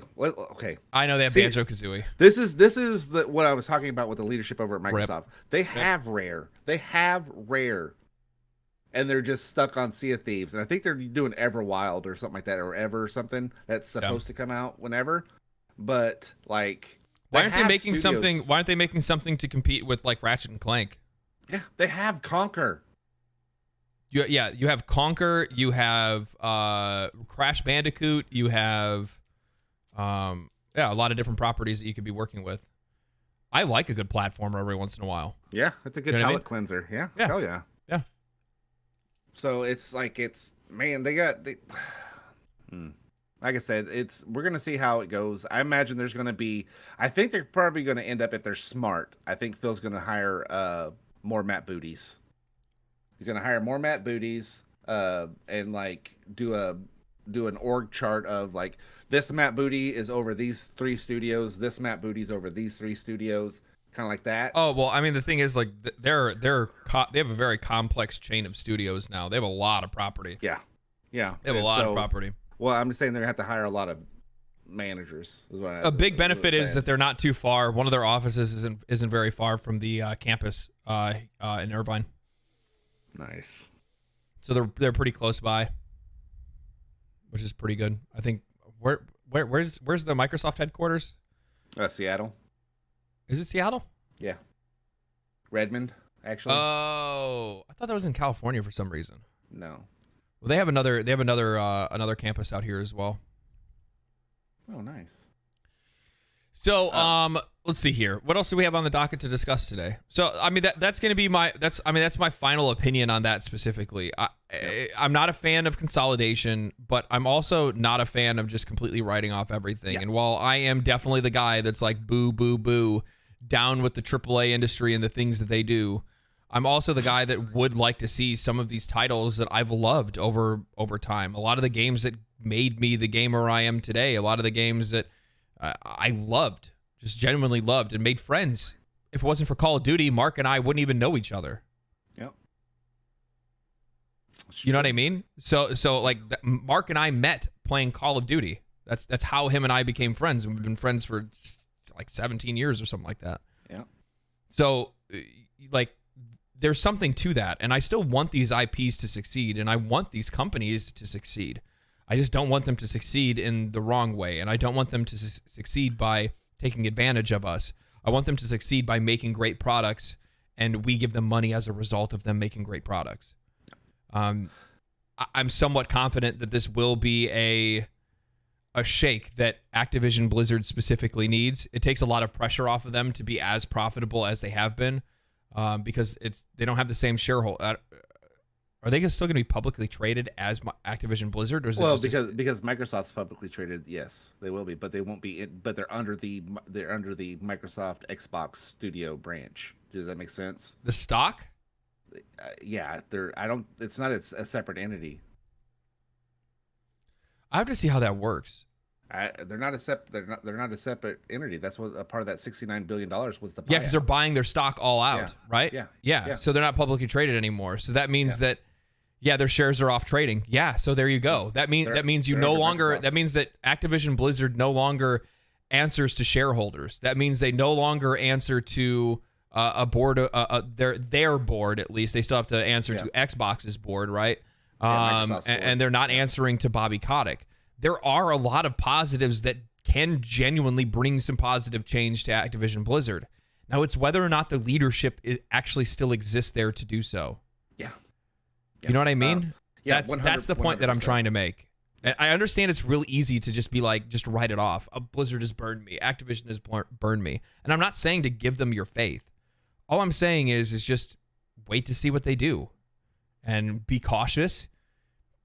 Give their next release a couple of weeks. Yep. But let's try to be hopeful, because pessimistic. I still want good games. That's where you should be. Just waiting. See what happens. I got a question for you. Okay, so let's do a wish. What wish do you have for a type of game? Like, let's say they any studio that Activision or Blizzard has, what kind of game would you like them to just come out, like a new IP? What kind of new IP would you want? Ooh, what kind of new IP would I want? Mm-hmm. Yep. I would like them to do the first-person StarCraft shooter that they were going to do, that ended up being scrapped Ghost? and turned into that ended up being scrapped and turned into Overwatch. At least parts of it were ripped out and were meant to create Overwatch. I think StarCraft is a really cool universe that's fair. That they just don't give enough love to. And I think it would be really cool if they really dived into the lore and the characters and the story of StarCraft and actually worked on that first-person shooter. I think that would be really cool. That would be pretty cool. It's even more cool if it would be an RPG shooter. Yeah, that would be true. Like a looter shooter or just an RPG shooter, like I don't know. Cyberpunk. I don't make fucking games. Figure it out, Blizzard. I don't have, this is my idea. You know what I think would be super cool? Honestly, I would think if they took Call of Duty off the cycle that they did, take one of those studios, Treyarch, Sledgehammer, or Infinity Ward, and have them build a Battlefield competitor. And I understand you've got Warzone, which is a battle royale, but an actual Battlefield competitor. That's one thing that Battlefield doesn't have, and that's why Battlefield is in the shape that it is. It doesn't have any competition. Yeah, but it also doesn't have anybody playing it. Yeah, it does actually. It's gotten better. It's had some updates. People are starting to return to the game now. Yep. But it's bad. It's bad because they don't have any competition to go against them. You know what I mean? And I think they could do a decent job. So I think that'd be kind of cool to see, personally. Yeah, there is BattleBit Remastered. BattleBit's fucking sick. BattleBit is good, but it's what? It's BattleBit. No, I'm just kidding. It's really good. You're such a graphics whore. No. I'm not a graphics whore. Everything needs to look pretty. That is not true. I have been playing classic Castlevania games for like the last 3 days. Okay, and not even the good ones. Okay. You've been playing what? Classic Castlevania. They had a sell on Steam for like the anniversary editions. It's like the old ones, like even the Game Boy version one's on there. Dude, isn't it so crazy that we haven't had a Castlevania game in this long? Well, okay, and the chances are we may not see one until that IP is sold. Yeah, well, Konami is like, oh, I'm just gonna make slot machines, and so it's bad. But I mean, what was Lords of Darkness, right? No, Lords of Shadow. That's when they brought Castlevania back. The first one was it was so good, and then the second one was not very good. And I wish that they would try to go back and fix that. That would be so wonderful. Like, I love Castlevania games. It's so good.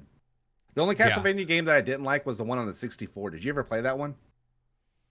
On the 64? Yes, it was so bad. It was. Oh no, so I didn't bad. get that one. I played Super Castlevania. I played Rondo of Blood, Harmony of Despair.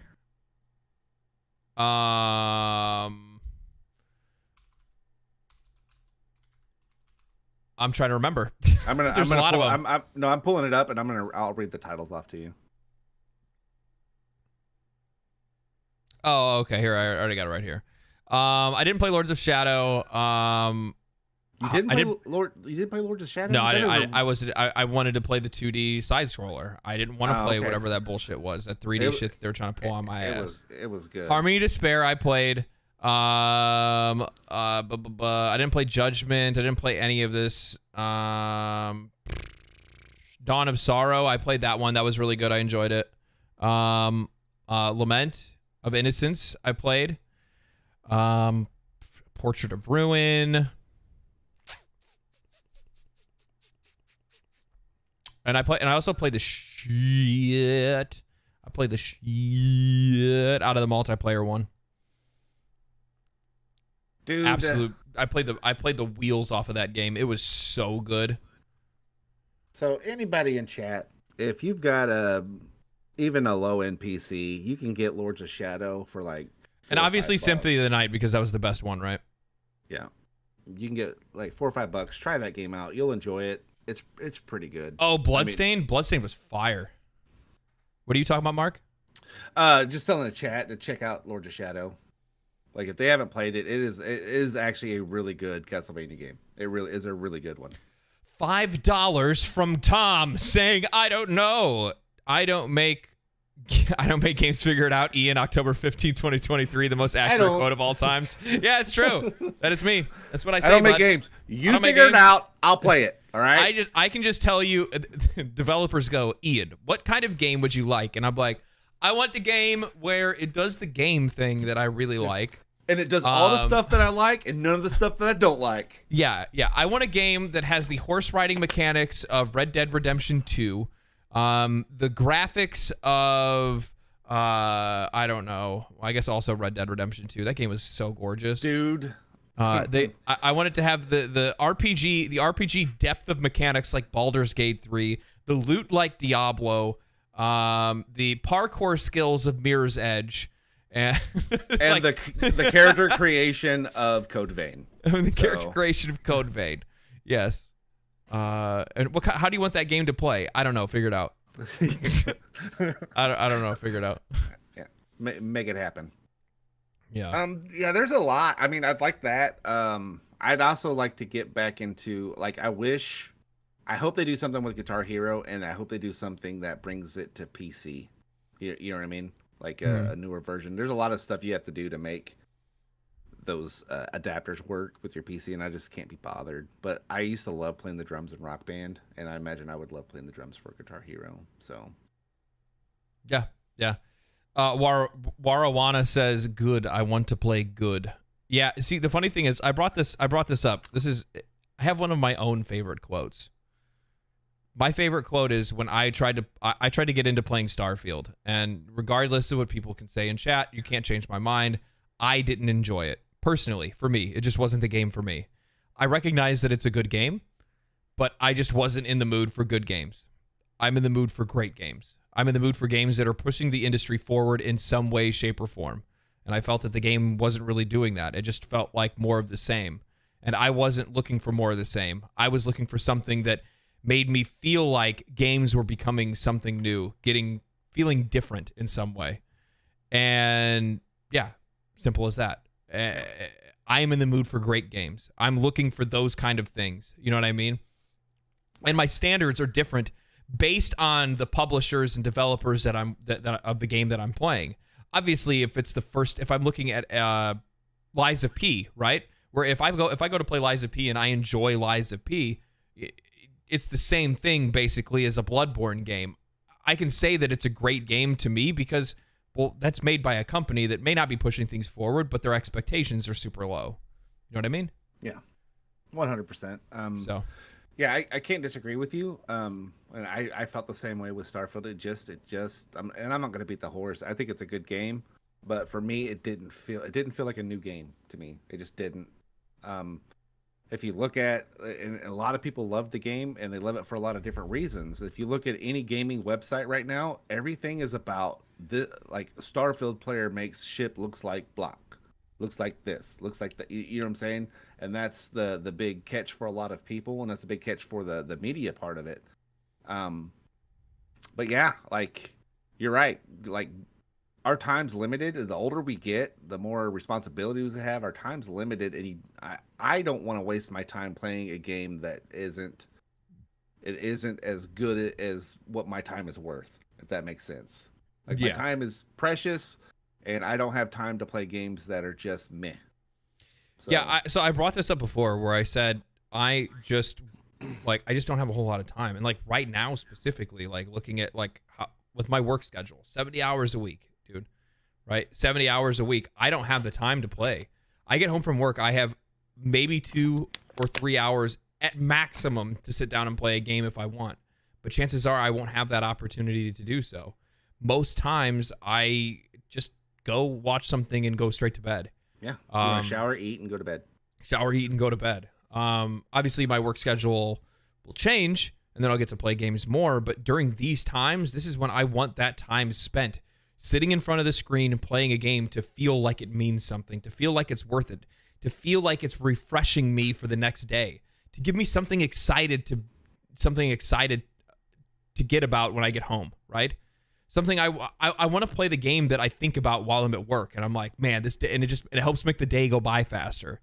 I started having that with Cyberpunk 2077, with Baldur's Gate 3, and games like that, where I'm sitting there and I'm like, dude, I'm like sitting there thinking to myself, so I'm gonna try to do this, or I'm gonna try to do that, or I'm gonna build this kind of character, and then I would get home and I would have so much fun playing the game. Time would slip by, and I would go to bed, and I'd wake up the next day feeling refreshed because I enjoyed myself. I enjoyed playing that game, and every single second, every moment of playing it gave me some level of fulfillment outside of, my daily activities.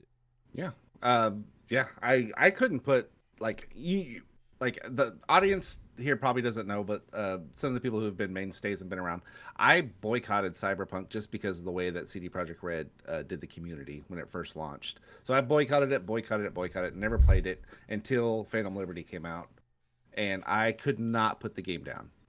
Don't get me wrong, they did a lot to fix that game, but it is a really, really good game, and I couldn't put it down, even though there are other games in my backlog that I need to play. I'm throwing you the wheel just for a minute because I gotta feed the cat. All right, but none of them were grabbing me the way that Cyberpunk did, and I'd already finished Baldur's Gate multiple times, so it's not like I can't play Baldur's Gate. But Cyberpunk was that game that it got me fired up about playing games again, especially a first-person shooter. And Starfield just didn't do that for me. What I hoped it has, because I am a big fan of Bethesda's RPGs. I love Skyrim. I love oh my god, why did my brain just die? Morrowind. I even played some ESO. I just like that world of the Elden Ring, Elder Scrolls. God, I'm getting old. Of the Elder Scrolls, and I was hoping, which is so weird, just because what Starfield was to me was it was built like Skyrim, in a sense. Like the mechanics felt like, I don't know, it felt like Skyrim with a new skin, and and me being a space nerd, I was also super excited about it. But I just like it just didn't grab me the way I wanted it, and I'm probably go back to it in a year or two, probably when the DLC or whatever comes out, and check it out again to see if I'm just in a different headspace when that happens. But yeah, my next deal right now is I'm playing Last Epoch, which I've already played before, but it's so different and changed now that it's just really good. If you haven't played that game, I think it's only on PC right now, but check it out. It's a really good ARPG. If Diablo 4 burned you, check out Last Epoch. I think you'll enjoy it. Yeah, Fallout. You know what's weird about Fallout? I was never a big fan of Fallout. Like New Vegas was really, really good. I think it was Fallout 3. And the chat can correct me if I'm wrong, but in Fallout 3, once you get towards the end of the story, like you have to go down into like this reactor, right? Was that 3? Where you're down in a reactor, it locks the doors behind you? Is that the right one? Is it Fallout 3? But like you can't, at the time when the game came out, they changed it to where you could leave that area, but I was just rushing through the game, playing the game, and I got stuck in the area, and the game ended after that. And that butt hurt me so bad that that's Fallout 12.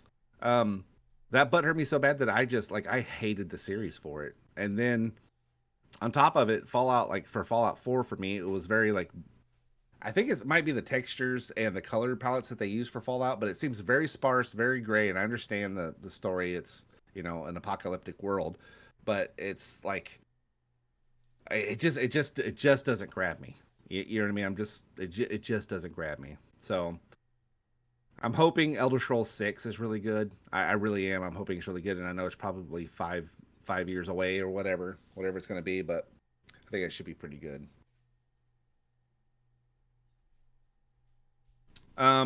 What do y'all think about Obsidian possibly doing the next Fallout, since they did the good one? What do you think? I think Obsidian's probably one of the few studios at Microsoft besides the Coalition that I trust to be able to put out a quality game without, a whole lot of hands-on from Microsoft. And if they do get a Fallout, that would be super, super dope. And I'm also looking forward to Avowed coming off the Pillars of Eternity storyline. So, you know what? You might actually like, Ian, Pillars of Eternity a little bit more than the Pathfinder, because it is leans a little bit more towards the Baldur's Gate 3-ish than Pathfinder does. You know what I mean? You might try it out. It's pretty good. Problem is I think you enjoy CRPGs playing with me more than playing by yourself. You know what I mean? Kind of 50-50, actually. Yeah. I do like playing co-op, but obviously I've already played Baldur's Gate 3 3 times solo, right? Yeah. So I do enjoy playing them solo. It's just getting used to a new system. To be honest, like the whole thing with like Pathfinder, what I was talking about before, it's really just that it's a very deep and complex game. It is. That's the only reason why it's just like, man, it's going to take a while to play, is because there's a lot going on. Like I'm auto leveling my party. I am too. Because I'm like, I'm already having a hard time understanding what I'm supposed to be doing with my own character, let alone trying to do that for 4 other characters at the same time, or 5 or 6. Yeah, I'm up to How many 6. do you have in your party? I'm up to 6. Yeah. So it's like, dude, holy smokes. Which even still, I'm not even happy with my party's makeup, because I feel like I think I have like 2 paladins, and like it's weird. It's weird. I need to. It is weird, and that's why I went back, because I got to that point where you have all those people in your party, and then I was like, you know what? It doesn't make sense for me to be a ranger. Then I have 2 rangers in my party. It just didn't make sense. So I went into I made a paladin, and the first person you find is a fucking paladin. Yeah. So like I went back. I made myself a necromancer. So. Yeah, so I'll probably do something different. But then also, did you notice that like when you're playing the game, it actually has like a thing to show you like what are the most difficult classes to make? Yes, and I saw that. That they have a lot of cool tooltips that I wish Baldur's Gate did have. You know what I mean, with stuff like that. But then it also leaves you in the weeds on some other stuff, which is kind of weird. Yeah, no, it would be cool if Obsidian did Knights of the Old Republic 3. That would be great. Yeah. But Embracer's got that all janked up, and Sony's trying to pay for or they did pay for the exclusivity on it. So we'll see if that game ever comes out. Imagine the meltdown on YouTube. Oh yeah, for sure. I'm trying to think if there's anything else. Was there anything else that happened in the news this week? No, not really. I mean, the ABK kind of dominated the news cycle for the most part. But yeah, it's Bobby Kotick and ABK is the big stuff. That John Riccatello guy had to step down as CEO of Unity. See that? Oh yeah. After he muffed that all up. Yeah, Bobby Kotick's probably gonna go over there. They're like, all right, guys, we're on the right track. We got our new CEO, Bobby Kotick. Yeah, the guy was wanting to charge developers for reinstalls. Get out of here, man. That's crazy. That's crazy. Yeah. Activision Blizzard basically kind of dominated the news cycle this time around. So it's a little bit difficult to talk about anything else. Yeah, it's a big deal. So Telltale Games, have you played any of those before? Yeah, I saw they had some more layoffs, huh? Well, that company, they nearly closed down until they got like repurchased by like an outside money hat, and now they're back into having problems again with layoffs. So it's a shame. You would think that after the studio failed the first time that you know what I mean, they would learn from their mistakes, or at least try to do some different type of. I don't even know if it's because they don't have games come out at a good consistent pace, you know what I mean, but that style of game isn't like it's a mass, you know, wanted type of genre of game. So I mean, I know a lot of people love them and everything, but it's just not like it's not Call of Duty, you know what I mean, it's not Gears of War. It's just it's a game that they just keep. It's the same game, different skin. If that makes sense. Different type of theme. You know what I mean? They kind of overbeat us. Yeah. Good luck on the Waiting for the Wolf Among Us 2. That was a good game. That was pretty fun. Who is this made by? By Menon. No, there's a So there's a game that's being made that's called Seekers of Skyvale. Okay. I'm gonna bring it up so we can kind of. Well, we're gonna do a little react, guys. We're gonna do a little in the moment react. Okay. Especially. God, why am I getting ads? Oh, I'm using the wrong browser. That's why. Yeah. I gotta use the dirty browser. The dirty browser. Dirty browse. Okay, let's see here. Seekers of Skyvale. Is your safe search on? Yes. Okay. Yes. I know you can't see because I'm not showing it to you yet. Chill. Jesus, you guys. You're rabid. Honestly. All right, let's see what this is about. Oh, I don't have it's still muted. It's just interesting because it's a weird mashup of games. I don't know who it's made by. But like it said it was like League of Legends, so I'm like wondering if it's supposed to be if it's Riot that's doing it, because Riot's been on a trip lately of making like a bunch of different IPs or a bunch of different games using their IP. So I'm interested to see what this is. Seekers of Skyvale, the Oracle beckons. So from what I understand, this is supposed to be a looter shooter. Okay. This isn't what I thought it was gonna be. This is fucking stupid. Never mind. I got goated. MOBA. I got juked, guys. This isn't what I thought it was gonna be. What this is, it's a MOBA. It's a MOBA that plays like Now I understand what they said.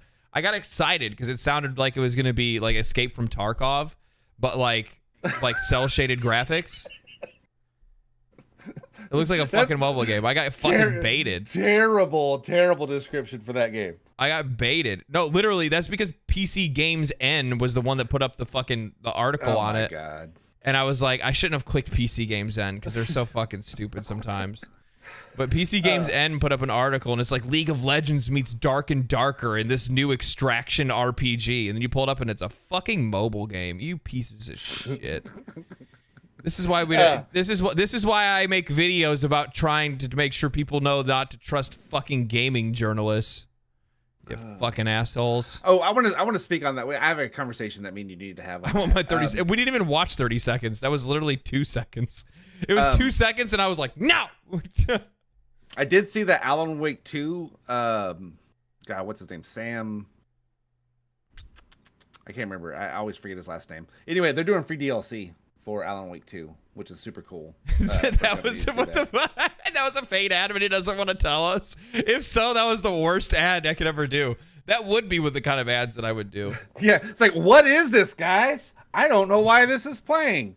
Looks kind of interesting though. This is the reason. So I've gotten a few offers from advertisers that want to put their products on the channel for like different videos and stuff like that. And every single time I'm like, and I tell them like, only if I can honestly review your product. And they stop asking me. Because I've had Raid and I've had like two other like games that have tried to get a hold of me. They're like, hey, we'd like you to do a sponsored stream, or we'd like you to do a sponsored video review of our game. And I'm like, can I review it honestly? And then they just don't respond. Yeah. Can I do an unbiased opinion of it? So speaking of unbiased opinions, I notice a lot like us, we've already mentioned that we're both PC guys, so we've slapped out the people from the console wars, right? We're not in the fight. We're just on the outside eating popcorn and giggling. Okay. I see that fanboys like to use Metacritic as a indicator if a game is better than another game, right? So if a game is an 86 and the other one's an 87, obviously the 86 is garbage, right? Okay. So I was wanting to see from the chat, how much credence do you put in a review, or in Metacritic, I should say? I think what people should do is they should find 1 or 2 reviewers that they trust and have the same gaming taste as, and stick with their opinion of it, right? Yep. And so you guys heard it from Mark. You should only watch my videos. Yes. And that is the opinion that you should formulate on whether or not you buy a game or play. Yes, 100%. Like, ACG does really good reviews. I think Shillip does really good reviews. Even though I don't agree with everything he says, I think he's honest about it. You know what I mean? Honest about his opinion for Mortismal is goated. I wait for Morty. Yeah, Metacritic arguing on the internet is like, I think it's like trying to be like the shortest NBA basketball player ever. You know what I mean? It's like it doesn't make sense at all. So like, quit using a Metacritic score to validate your box. It's just weird. It's weird, and I don't get it. I don't understand how a game can be 1 point apart and the other one's trash because it's 1 point lower. Do you understand what I'm saying? Like, it just doesn't make sense to me. So yeah. Anywho, I'm gonna step off my. Anyway, so this is the last portion of the podcast. This is usually when we give you guys the opportunity to ask us any questions. If you guys have any questions about games or content or whatever you guys would like to ask, feel free to put questions into the chat right now, and we will answer them. At least for the next 3 minutes or so. 3.5 hours. Yeah, 3.5 hours. No, I have a video I still need to finish editing, and I also want to try to actually play video games before I have to go to bed, because again, I have to be up at 3:30 in the morning. Do you think next week we can run this a little earlier? My wife wants to take me on a date. We don't have to do the show next week. There might be some good news though. All right, we'll play it by ear. We'll play it by ear. Sometimes we skip a week. It's not a big deal. We don't need to be here every single week, okay? These people will wait. Right? I like to talk to you. I know. I mean, I'll still probably do a stream. Maybe I'll just do like a chill stream, play some games or something. She's bought tickets to see Nate Bargatze, the comedian. We don't. Here's the thing: in no way, shape, or form should the YouTube channel, the show, anything like that ever dictate what we do in real life. Go enjoy your time with your wife, my friend.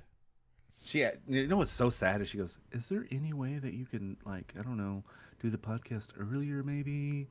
Or I was like, "No, see, now you get to look like a fucking Chad, babe. No, I canceled the show for you." No, I'm gonna come in and say, Ian fired me. I can't be on the show anymore. I lack dedication to the podcast, so thanks. Yeah. I asked Ian if I could take some time off to have a date with you, and he said, "You're fired. You're fired." I heard good things about these other people. They say good stuff. Yeah, but you're fired. But those people, they're not me. Let's see here. I'm not seeing any really questions. You guys are just kind of just like chilling and talking and whatnot. How far are you in Dragon's Dogma?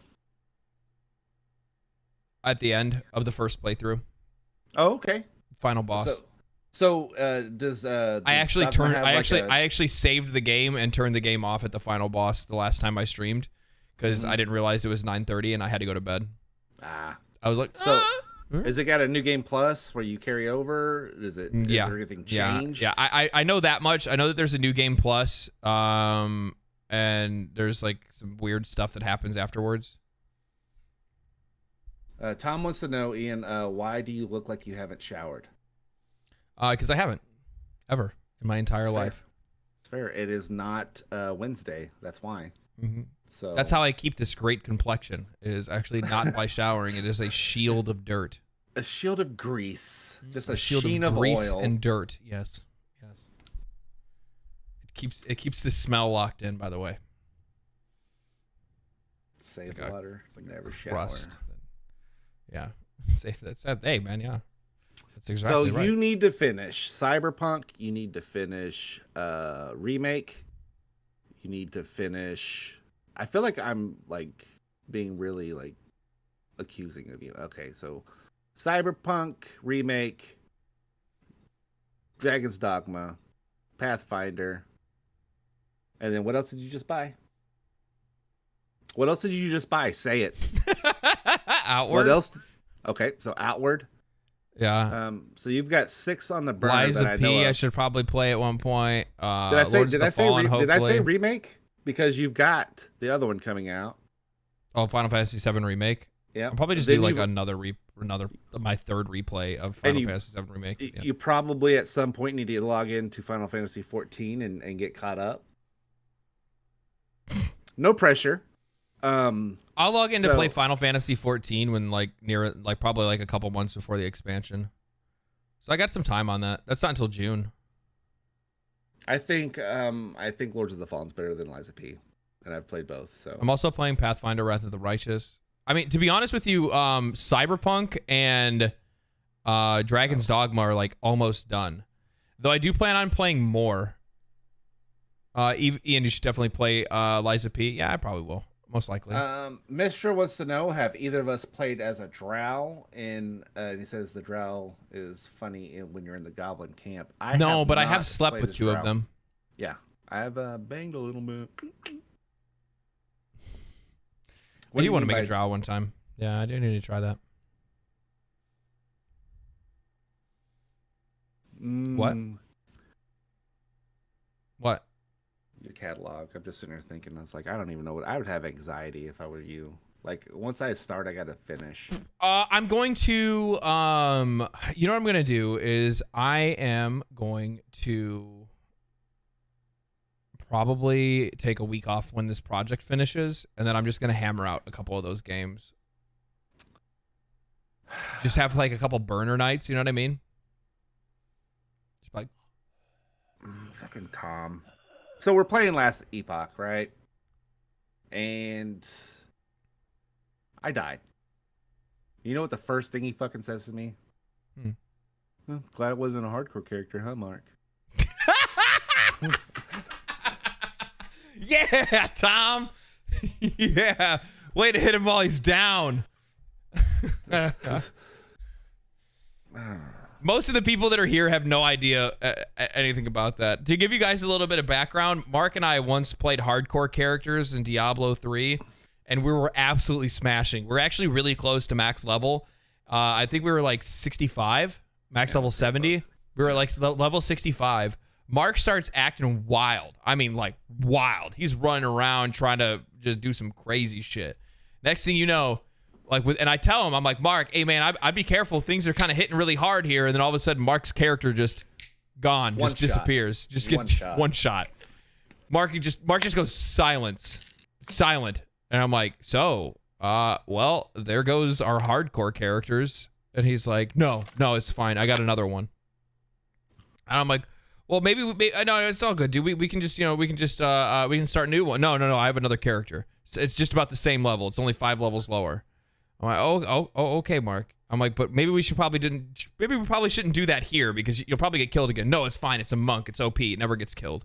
Oh, okay, Mark. Comes in within 5 seconds of bringing this new character in, gone. And then he brings in a third. I have never played hardcore since. So, and you can imagine what happened to the third. Bullshit. The last one was actually a max level character you brought in. It's lag. It was lag. It was like, wasn't me. Lag. Wasn't me. No, it wasn't me, guys. I think honestly, after you finish Dragon Dogma, you need to go finish Remake. To be honest with you. Kevin says hardcore modes are for people who don't care about their time. No, I mean, this is just something fun that Mark and I were doing. I don't really play hardcore playthroughs of just about any game, to be honest, because I'm actually kind of on the same boat as you. But for him and I, it was just one of those things like we're just going to play Diablo 3 with hardcore characters and see how far we can get. And if we don't get anything, then we just go play something else. Yeah, when you got 800 some odd, 900 some odd hours in a game, you have to spice it up a little bit, right? Yeah. I think that's probably that's exactly why we were doing it, actually. Yeah, spice it up. So, that's the show, ladies and gentlemen. I appreciate you guys all for coming. We will be probably not streaming the podcast next week, depending on what's going on. Maybe we will do it earlier. We'll see. Either way, you guys will find out. We'll make sure to post it earlier in the day just to make sure that everybody can get a hold of it. Make sure you guys are checking out the Discord. If you guys haven't joined the Discord, join the Discord. Plenty of people are hanging out, chatting, talking, doing cool stuff. Follow me or Mark on Twitter. Those links are also down below. What else? Oh, video next week. Very important. This is the most important part, okay? This is the most important part of this podcast. The video next week is one of the first videos that I've ever done where it is not actually attached to a specific game, which makes it really difficult for YouTube to be able to find an audience for that video. So what it's going to do is it's going to show it to as many people as it possibly can, and if it doesn't get clicked on and it doesn't get watched, then it won't be suggested to other folks. It goes into obscurity. I put a lot of effort into this one, and I'm going to continue to put a lot of effort into this video, and I think a lot of you guys are really going to enjoy it. Please make sure you guys give it a look. It'll probably be out tomorrow. If it's not out tomorrow, it's out on Tuesday. Yeah, from what I saw, it's probably the highest quality video he's done so far. It is top notch. It is a certifiable banger. It's gonna be good. Cool. Try to join Discord. But I discovered that I'm a robot. We knew it. Damn ChatGPT's in the chat. All right. Well, thank you guys for watching this show. I'm losing my ability to just form the words. Thank you guys for watching the show. Hope you guys have a great rest of your Sunday. Hope you guys have a great week. Stay cool, stay righteous, stay safe, my friends, and as always, we will see you in whatever other games we're talking about this next week.